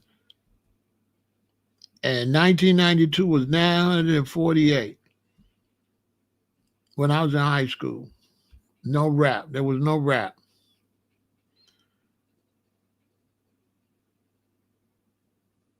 1992. There was some rap in 92. 948 homicides, but rap didn't have nothing to do with it. But 970 homicides in 1974. That's the most. The second most was 1992. So it was 30 more homicides in 74. That's when I was a sophomore or a junior. I graduated in 76. 970 homicides.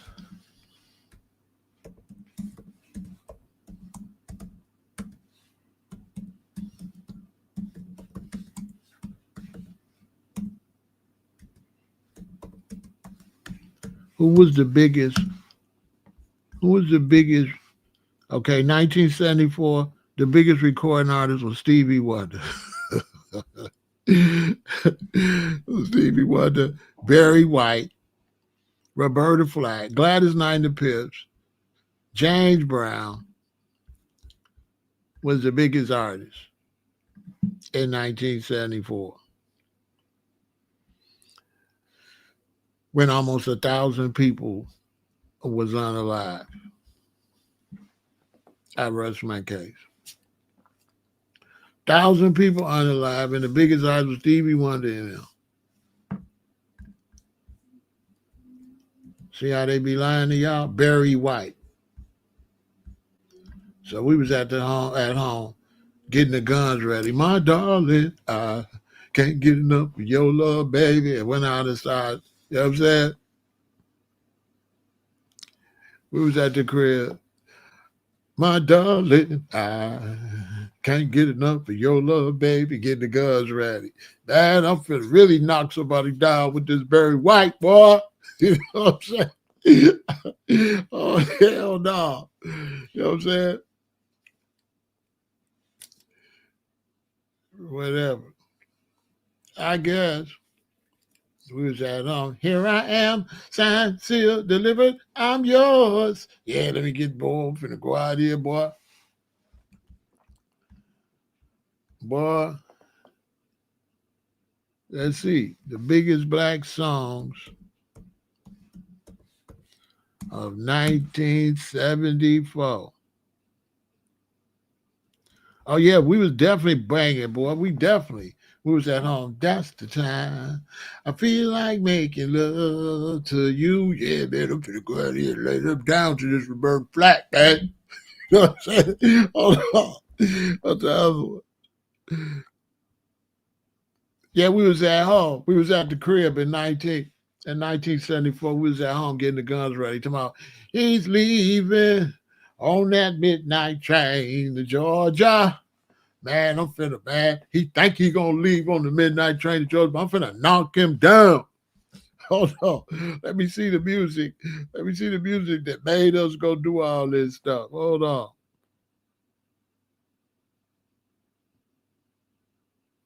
Hold on. I gotta see the music, man, that made us do all this stuff. Cause it's the music, right? It's the music. Oh, yeah, we was at the crib. We was at the crib with the pistols. Doom, doom, doom, doom. Doom, doom, doom. Yeah, wait till I get outside. Doom, doom, doom, doom, doom, doom. Doom, doom. It's at home getting the pistols ready. Yeah, let's go outside. Y'all ready? Yeah. She's a bad, bad missus with a skin tight britches. Yeah, man, I'm finna knock her back. Skin tight. You know? Wow. You know what I'm saying? Yeah. Yeah, yeah. The music. It's the music. It's the music. We was out here trying to knock people back off of skin tight. Yeah. Them the big songs in 1974 when almost 1,000 people got hit. We was at the crib. Dancing, dancing, dancing. She's a dance machine. Oh, baby. Move me, baby. Automatic, systematic. And so we was at home getting the revolvers ready in 1974. But we finna lay everybody down on this Jackson 5. You know what I'm saying? It's the Jackson 5 influenced us. Yeah. Yeah, yeah. We finna lay everybody down.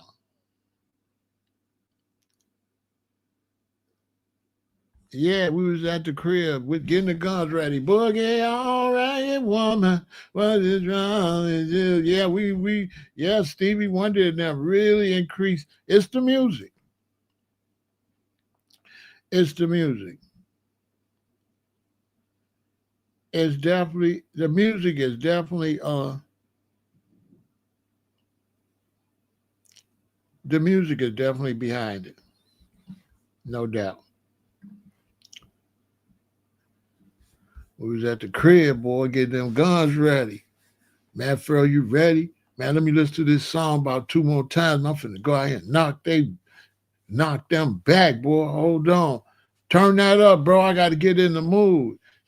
Everybody was kung fu fighting. El Sands was fast as light. Yeah, it's the music. It's definitely the music. It was definitely the music is affecting. It's definitely the music because that's when the most people got unalive on kung fu fighting. And that's the time I feel like making love. That's when the most people got killed in Chicago. Listening to Roberta Flack and the Jackson 5.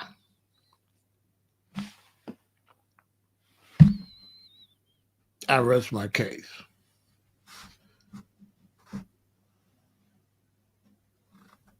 Now, what is it at the end of the year? Like, okay, like 500, half that amount.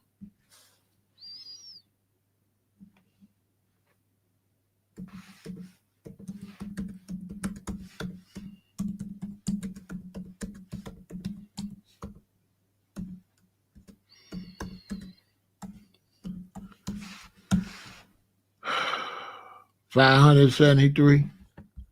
So it was 970 in 1974. It wasn't the music. It's 573 in 2024, and it's the music.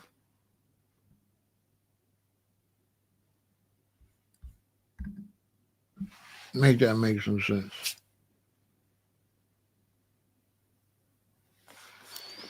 Who's my all-time favorite rapper overall?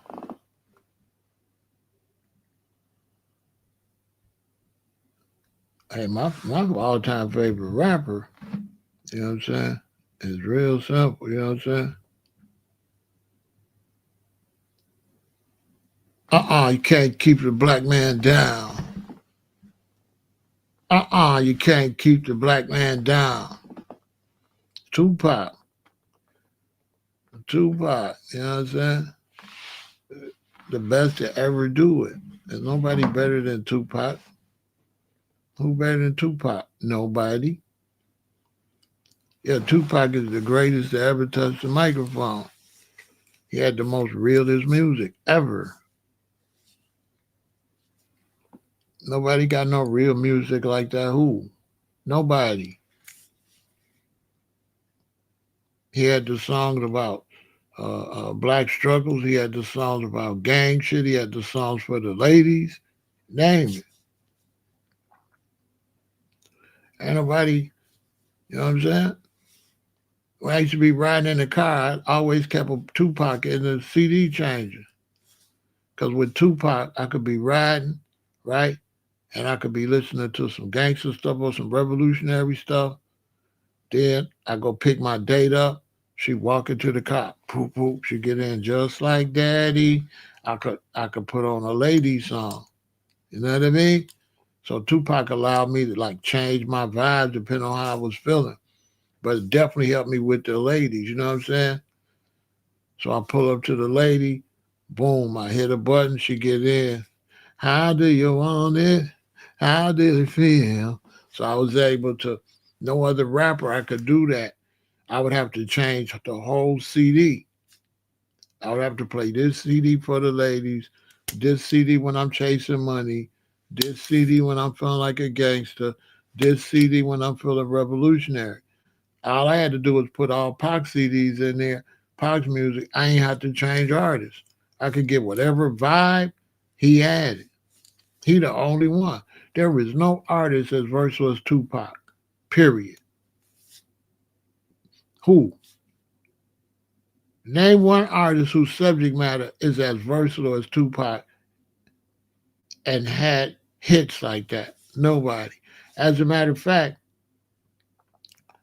only two things had the malls lined up in the 90s. Tupac and Jordans. You could go to Evergreen Plaza. If you see a line, it's either going to be at Foot Locker for the new Jordans or at the record store for Tupac new CD. People will line up for the record store to open for Tupac CD. Oh my soul. Tupac was only behind Jordans in Chicago. Jordans was crazy.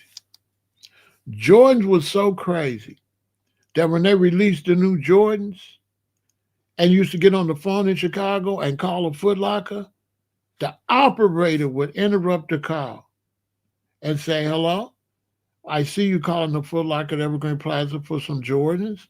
They're out, but you can get them on state at this address. I'm going to transfer you to that Foot Locker. Oh, my soul. I swear to God, Jordans was so big that if you called a Foot Locker that ran out, the operator wouldn't send a call through. You cannot make this up. The operator would get on the phone and say, you're calling the Foot Locker at Evergreen Plaza? Are you looking for some Jordans? Oh, they're out. I'm going to transfer you to a store that got them. The only person was bigger than, only thing that was bigger than Tupac was Michael Jordan as a black. That was, seriously. Imagine that, like the operator was Say you call them the wrong one, they out. You calling the wrong one, they out. And the Tupac CD, we lined up for the new Pac. We ain't lined up for Biggie or nobody. Ain't nobody lined up for no rappers but Tupac. Nobody didn't even line up for Michael Jackson shit. Nobody lined up for no Michael Jackson CD ever in the history of music. The only musician I know where people lined up for their music was Tupac. And if you didn't get your ass to the nearest record store that day, you might gotta wait 2 days for the next shipment to come in because it's finna sell out. That's a fact.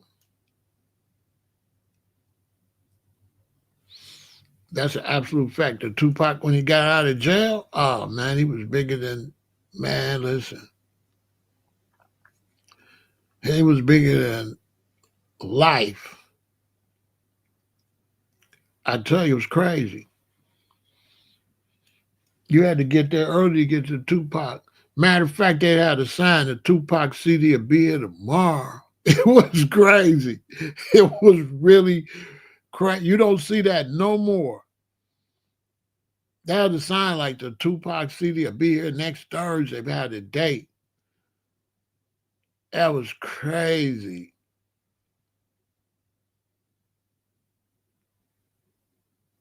And they got all the cashiers in there today, Tupac CD, and people going in and out. They getting you out of there too. They getting you out of there. They wouldn't, the record store wouldn't keep, record store was getting that money. A Foot Locker that was messing around, have long line stuff, but the record store got a long line, and once they opened that door, man, the record store was getting them people, man, that record stores, man, you know how much money people made off of Tupac? Man, people made a fortune off of Pac. Record stores wasn't playing though. They was getting their line down. When you go in there and get your stuff and come down, the line down. It's a line in the store. There's still a little line in the store, but ain't no line down out in the mall. They was pop, come on. They already know what you want. They got them all stacked up right there by the, it was crazy. It was like selling drugs. It was like crack house, like a heroin. It was like where they sell heroin, like a dope spot on the west side. I'm telling you, man, it was unbelievable.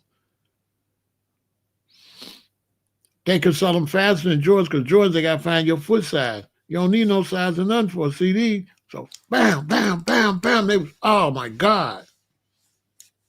They ain't got to get your size or nothing. So they just got them stacked up. They got his posters and stuff everywhere, man. And it's flying.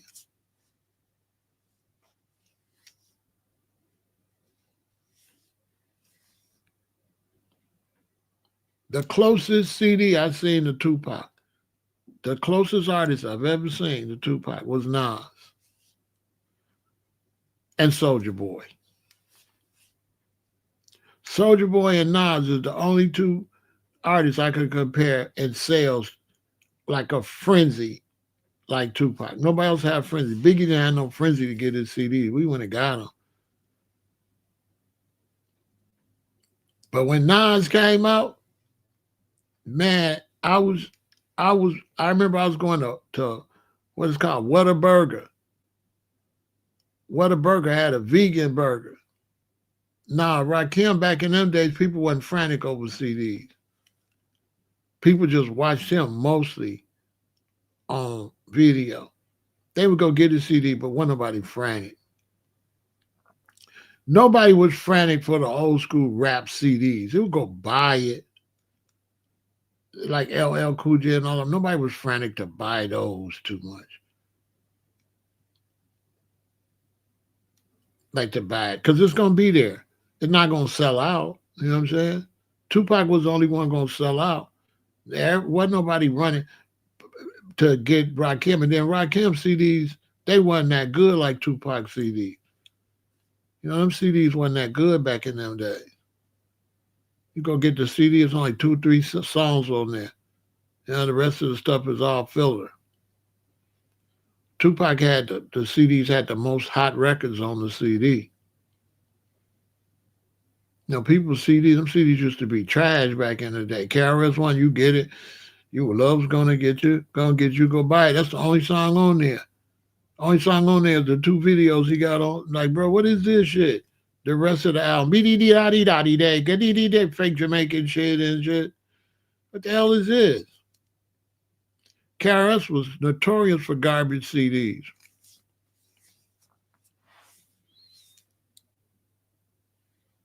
Tupac, one of the artists, but the other person that had a CD that went crazy was Nas. Nas. I was going to Whataburger to get me a vegetarian burger, vegan burger, over there on East 71st Street. And that CD had came out. And it's like warm weather, so it's out. Every car passing you, all you hear is, I hope you got your gun. I hope you got your gun. Every car, I hope you got your gun. Because in Chicago, that's the song they was banging. They was banging that repeatedly.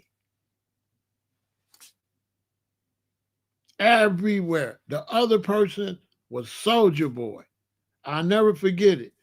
My kids, they came home from school and they was like, watch me, you. And they was doing this dance. And I'm like, who is that? They was like, that's Soulja Boy.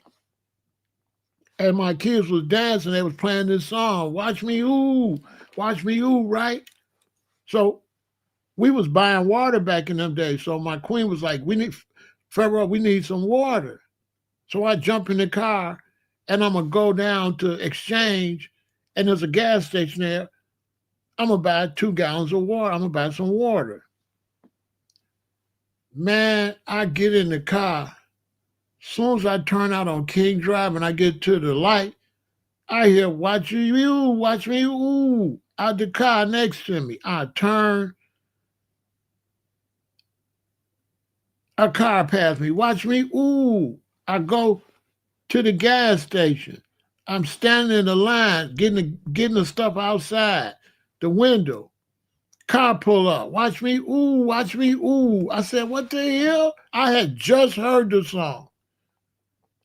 And between when I left O Block and just drove like about 4 blocks, 5 blocks, and back, I heard watch me, ooh, at least 15 to 20 times. Every car was watch me, ooh, watch me, ooh, watch me, ooh. I said, damn, who the hell is this dude? That was watch me, ooh, was more places than hope you got your gun. Hope you got your gun was everywhere. The Nas CD went crazy. He don't get no props. That CD was everywhere. That was Nas' best CD. Everybody just saying all other bullshit. That CD will hope you got your gun and Ether on it, and all I want is one mic.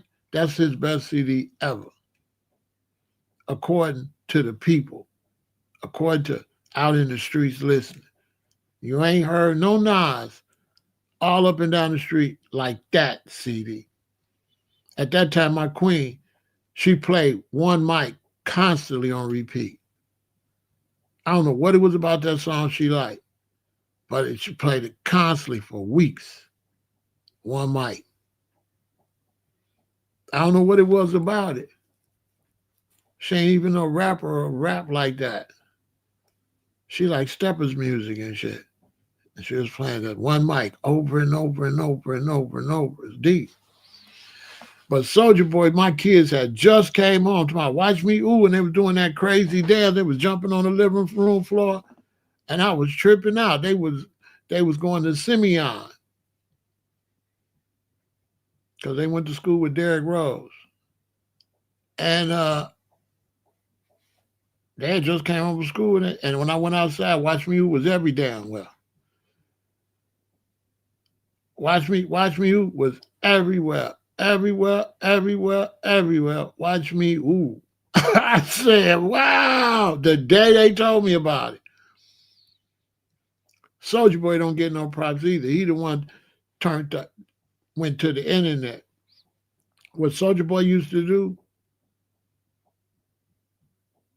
is he would load up that song and he would name it like whoever got the hot record, Soulja Boy would upload that song and then he would name it the hottest record out. So when everybody went to YouTube and clicked it, they thinking they gonna hear the hottest record out, but the Watch Me You would play. But that was genius. So he'd run his views up, get like 10,000 views because everybody think it's 50 Cent, right? He named it after like if 50 was hot at that time. So he'll name it after 50 Cent's new song. Boy, that was smart. So it'd be his song with 50 Cent's title. So when everybody would get on YouTube and click it, it would play his song. And then after he run the views up, he'll change the title on the YouTube. Man, that is genius. Hey, man.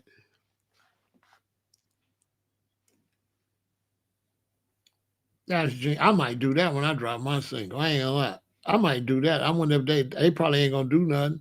I might do that because I don't think you're gonna get no violation for the title. Man, I might do that. I might do that. That'll still work. When I drop my first single, I need to find out whoever's popping and I need to name it the hottest song in America for about 2 days and run the views up, then change it back. You know what I mean? Then change it back real quick just to get some clicks. They're going to click on it. This ain't that. Click on this ain't that. Then I change the name. By then, it's in the algorithm.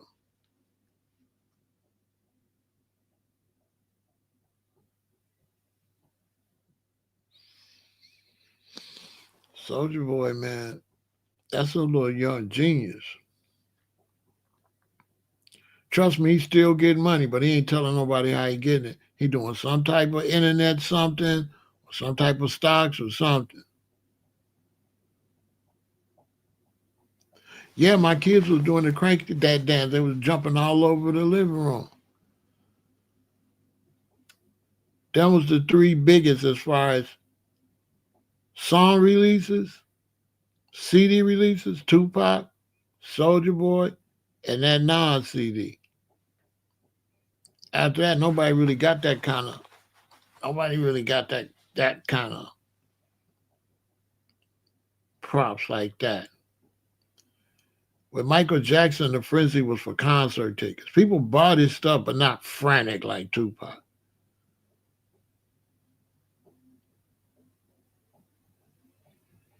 They was frantic over Tupac, though. Tupac and Jordans was the most frantic thing I ever seen in my life.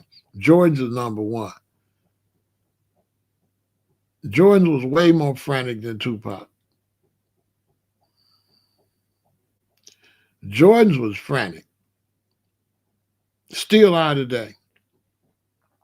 If you don't line up for the new Jordans, you ain't getting them. Still today. But not like it was then, because then it was a whole bunch of Foot Lockers. It ain't that many Foot Lockers like it was back then. A lot of stores had to close. Business ain't like that. But back then, when the Bulls was hot in the 90s, Foot Lockers was everywhere. And it was all selling out of Jordans. I couldn't even, by the time I got my cousins, I couldn't even get them no Jordans. I had to get them some Scottie Pippens. They was all gone. And what was crazy, the Pippins was $200. The Pippins was more expensive than the Jordans. I didn't understand that. Not my real cousin. I call him my cousin. Went and bought that boy that stuff. Bought everybody some Jordans, everybody some Bull sweatsuits and stuff. Bought my cousin a Bull sweatsuits and some Pippins, and took everybody to see Big Pun and Fat Joe, E40 and the Click, Crucial Conflict's first Chicago performance, and the headliners was 8 Ball and MJG. That's one of the most fierce concerts ever. because Crucial Conflict came out there, A in the middle, and Chicago went crazy. They was new. Chicago went crazy. And then Big Pun was there, rest in peace, Pun. With Fat Joe, people went crazy. Then E40 and the Click, people went crazy because I was like, sprinkle me, baby. I was a sprinkle me, right. And then, but 8Ball and MJG was the headliners. Oh, man. To that second album. Man. And we came home to Harvey. He's not really my cousin. I call him my cousin because our parents been knowing each other before me and him was born. I woke up in the morning, my cousin was gone. Had left out like 4 in the morning, had left out the house.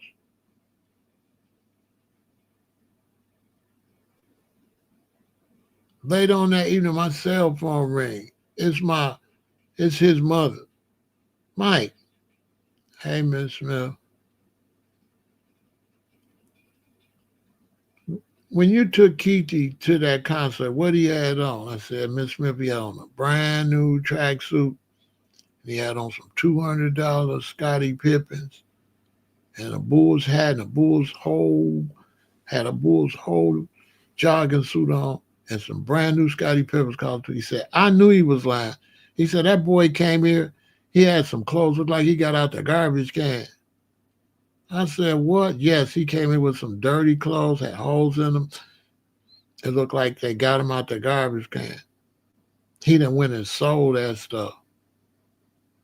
That man got up in the middle of the night and went out there looking for crack and sold the goddamn outfit and went home in some old raggedy clothes, told his mother, I had took the clothes back. Because she'd seen him when he left what he had on when I picked him up. He come back home. She said, where your clothes that you had on? He talking about, I took them back and gave him them clothes. Miss Smith called, rest in peace to Miss Smith. Boy, you lying, call me. Michael, what Keith had on? I said, he had on $300-400 worth of stuff. That's what he had on. He went out there, probably sold it. He probably sold it for $50. You know what I'm saying? I was pissed because, bro, don't be getting up, opening the door, going out of here. Somebody could have came in there. We could have got robbed or anything. You know what I'm saying? Bro, how you leaving out? Don't let nobody know where they could lock the door behind you or whatever. Bro, you just got up in the middle of the night and walked out of here like that? See, people, you put us in danger like that. You know what I'm saying? Next thing you know, it's a shootout in the crib because they ain't just robbing nobody. It's going to be a shootout.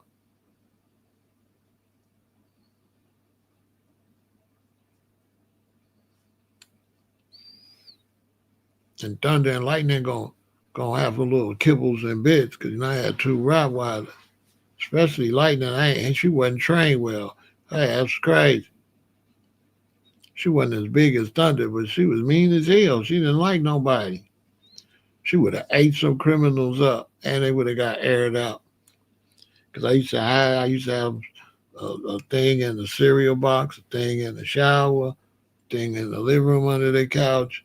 Anywhere I'm going in the safe, I had protection just in case you catch me.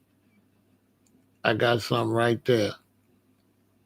It ain't in a different part of the house, you know? So, I had to make sure that wherever I go, I could grab something.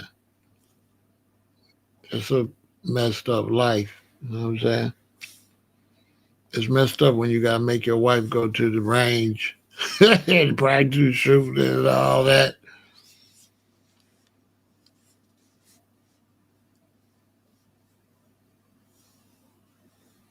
And them Rottweilers, they sleep kind of hard. They gonna wake up, but they gonna wake up when the criminals is kind of close unless they half sleep in the first place. That's why I said if I ever got dogs again, I would get 2 Rottweilers, but I get me a mini pen. Because I had me a mini pen And a mini pen, that nigga hear anything.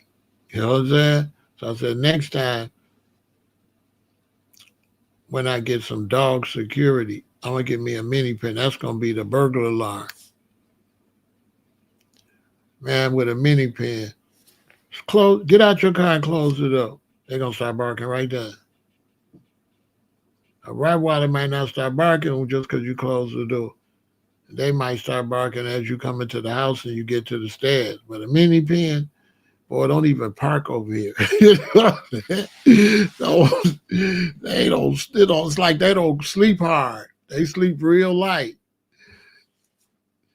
Rottweilers sleep kind of hard. The mini pen, boy, as soon as you get out the car, they're gonna start going off, and they think they Rottweilers, so they gonna try to bite you too. They think they a big dog. That's why they call him the king of the toy dogs.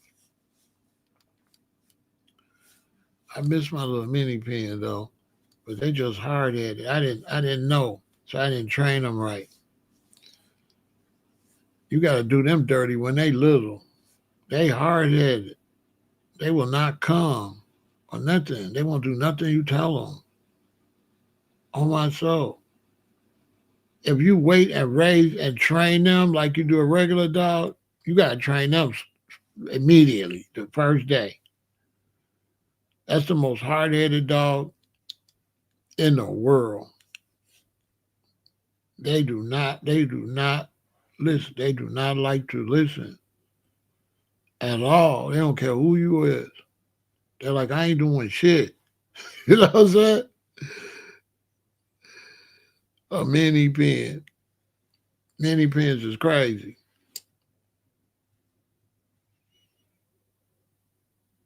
Them dogs is crazy. Them dogs think they really think they're a big dog. For real. They think they think they just a regular dog. They don't even comprehend they little. Them dogs crazy. Them dogs will bite you. Period. And if you kick them, they're gonna come back. They crazy.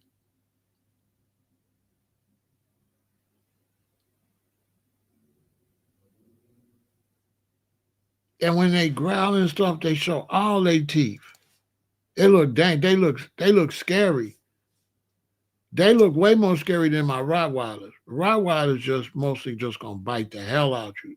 You know what I'm saying? They gonna show their teeth a little bit, but the mini pin is crazy. They, crazy. Whoa, they scary.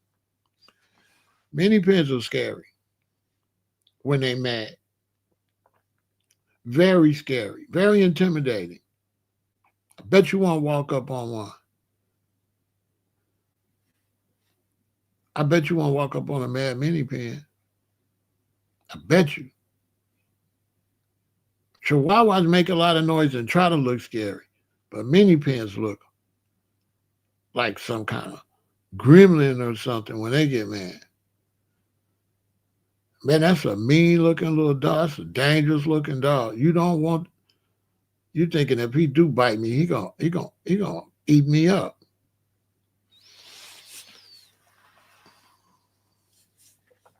That's a really good security dog. If you got guns and you can handle your business just to hear and to watch the kids and stuff, they just hard headed. You gotta really train them every day when they little.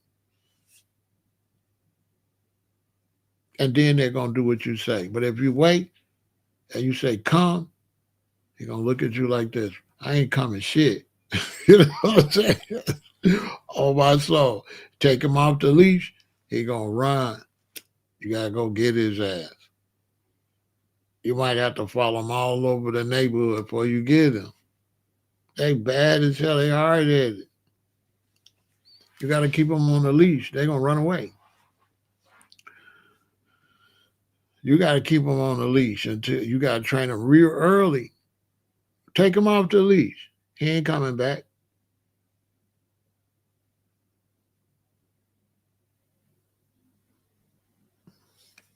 The only way I get him to come back and say the hell with you and walk off, then he'll follow me. Sometimes. Sometimes he like, hell, you walk off. He start running that way. Come here, get your. I had to scare him. You know what I'm saying? And then he'll sit down because he think I'm gonna mess him up. I make him think I'm gonna catch you. I'm gonna do you dirty. But other than that, if you can't intimidate him, he not coming back. I gotta walk all the way down the block. His little ass running down the block, trotting down the block, not running, trotting. Then he turned the corner. I gotta run and watch, see where this fool going, and then corner him and get him and mess him up, smack his nose or whatever. He don't care. He gonna run away again tomorrow if you let him go. Bad. I said, oh, y'all hard headed. So I start watching videos on. They're like, no, you gotta raise them like day one as a baby because they're very stubborn. That's a stubborn ass dog right there. But they good. They the best ears you could get. They're gonna bark.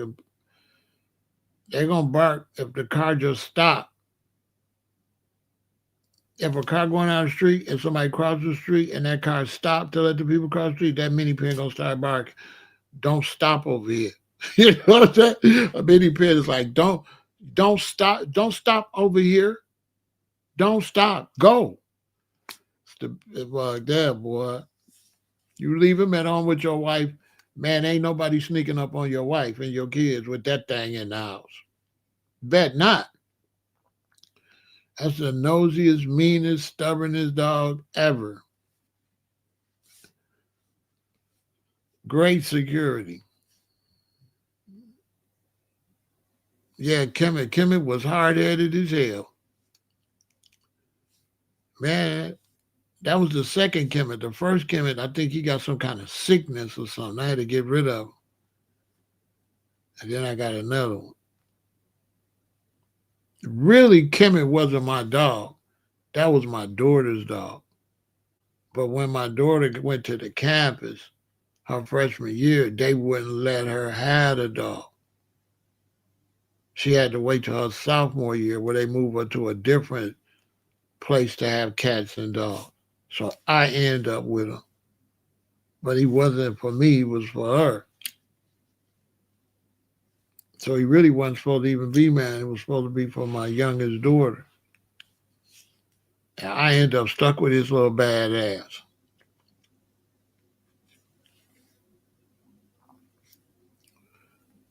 He was good. Like, he won't bite on nothing in the house or nothing like that. He just hard-headed. Like my female Rottweiler, she was hard-headed too. The male was great. But his mate that I got for him the year after, oh my God. The male was thunder. He was excellent. Sit. Get him. I could walk off, stay. He stay. But Lightning, stay. She'll stay. Come, she'll come. But if she see a person, she gonna try to bite you. You know what I'm saying? She gonna try to bite. She gonna try to bite you. So I had to keep her on a leash.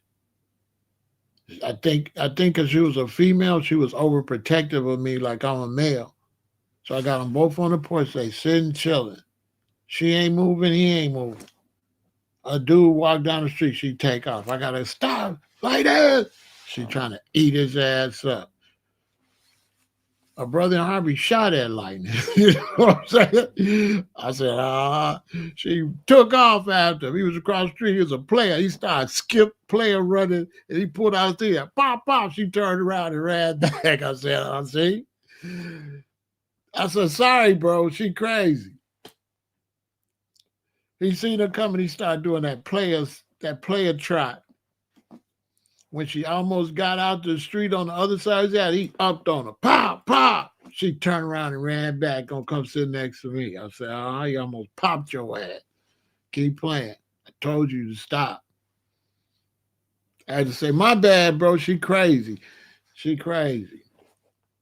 This bitch is crazy. And she really is a bitch. So every time I go outside, I got Thunder loose, but I got her on the leash with the chain with the spikes in it when I pull it, you know, with the training chain. She was hard headed. Well, overprotective. You can't come around me. You can't say nothing to me. You can't walk nowhere where I'm at. She gonna bite you.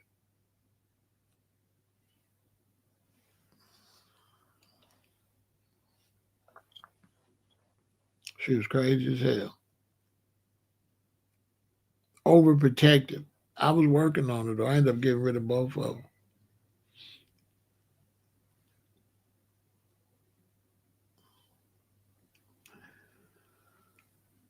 She was crazy.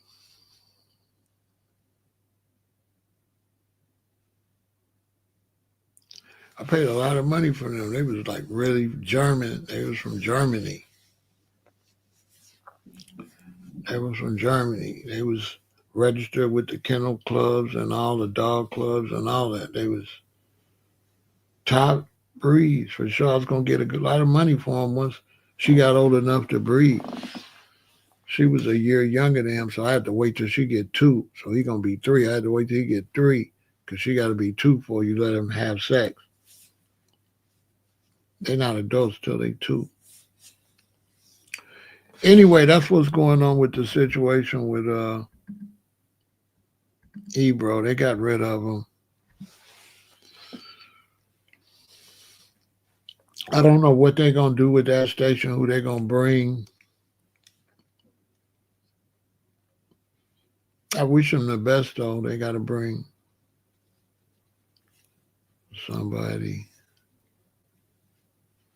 I remember going to New York and with the rappers and parking outside I had 97, waiting for somebody that was not saying good things about Chicago to come out. Yeah. And we was like, nah, all right, let's just go enjoy New York. We was gonna do, you know what I'm saying? I was in the car like, we was five deep in the car, and somebody was up there at the radio station talking sideways about Chicago. I'm like, they know we can't hear them because they're in New York, and we just happen to be listening to them, and they in there talking crazy about Chicago. I said, you believe this shit? So we went over there. You gotta be careful what you be saying out here. And I decided, you know what, I ain't gonna. If I was here by myself, I could take care of this. But I got these young rappers with me. If they get in trouble, their mama's gonna be mad. So let me just, all right, abort mission. But I was pissed. I forgot who that was. I should have been remembering who it was. I'm gonna call and find out who that was, just in case I ever do bump into him. So I said, yeah, man, I remember you was talking greasy. Watch your motherfucking mouth. You know, you in a different city, man. Don't be doing this city hating. City hating is whack. You never see me nowhere talking sideways about New York or talking sideways about New Orleans or talking, man, city hating is trash. Those is all your people. Why you gonna hate on brothers and sisters where they live at? Man, you gonna hear me say no crazy stuff about New York, no crazy stuff about LA, no crazy stuff about Miami and hate on brothers and sisters of the city like that. That's why I say rep your city when you come over here. What I look like putting down where you live at.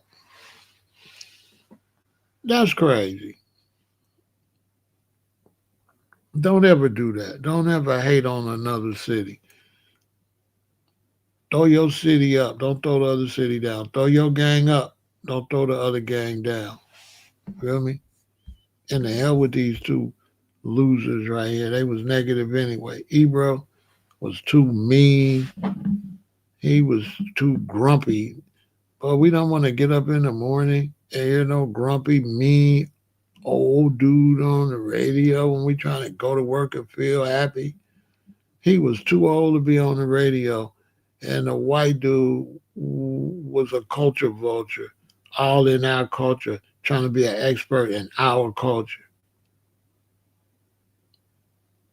Like, who is you, bro? Get him out of here and get somebody black over here and get somebody that shut up and play the records or talk about something interesting. These two was just too opinionated for a morning show. And Ebro just still look mean. And before I go, Ebro used to diss YouTubers. He always used to mock us YouTuber. And guess what he just said? He follow him on YouTube. He gonna go to YouTube. Bruh, you used to disrespect people on YouTube. Now they fried your goofy ass. Now you talking about watch you on YouTube. Now I gotta troll. I don't even be trolling. But when he go on YouTube, I gotta go in there and say, I thought you said YouTubers. I thought you was dissing YouTubers. And this Jewish dude, Rosenberg, that's the foremost expert on hip hop. Good riddance to both of them. Real talk. Y'all stay positive, you know what I'm saying? Victory.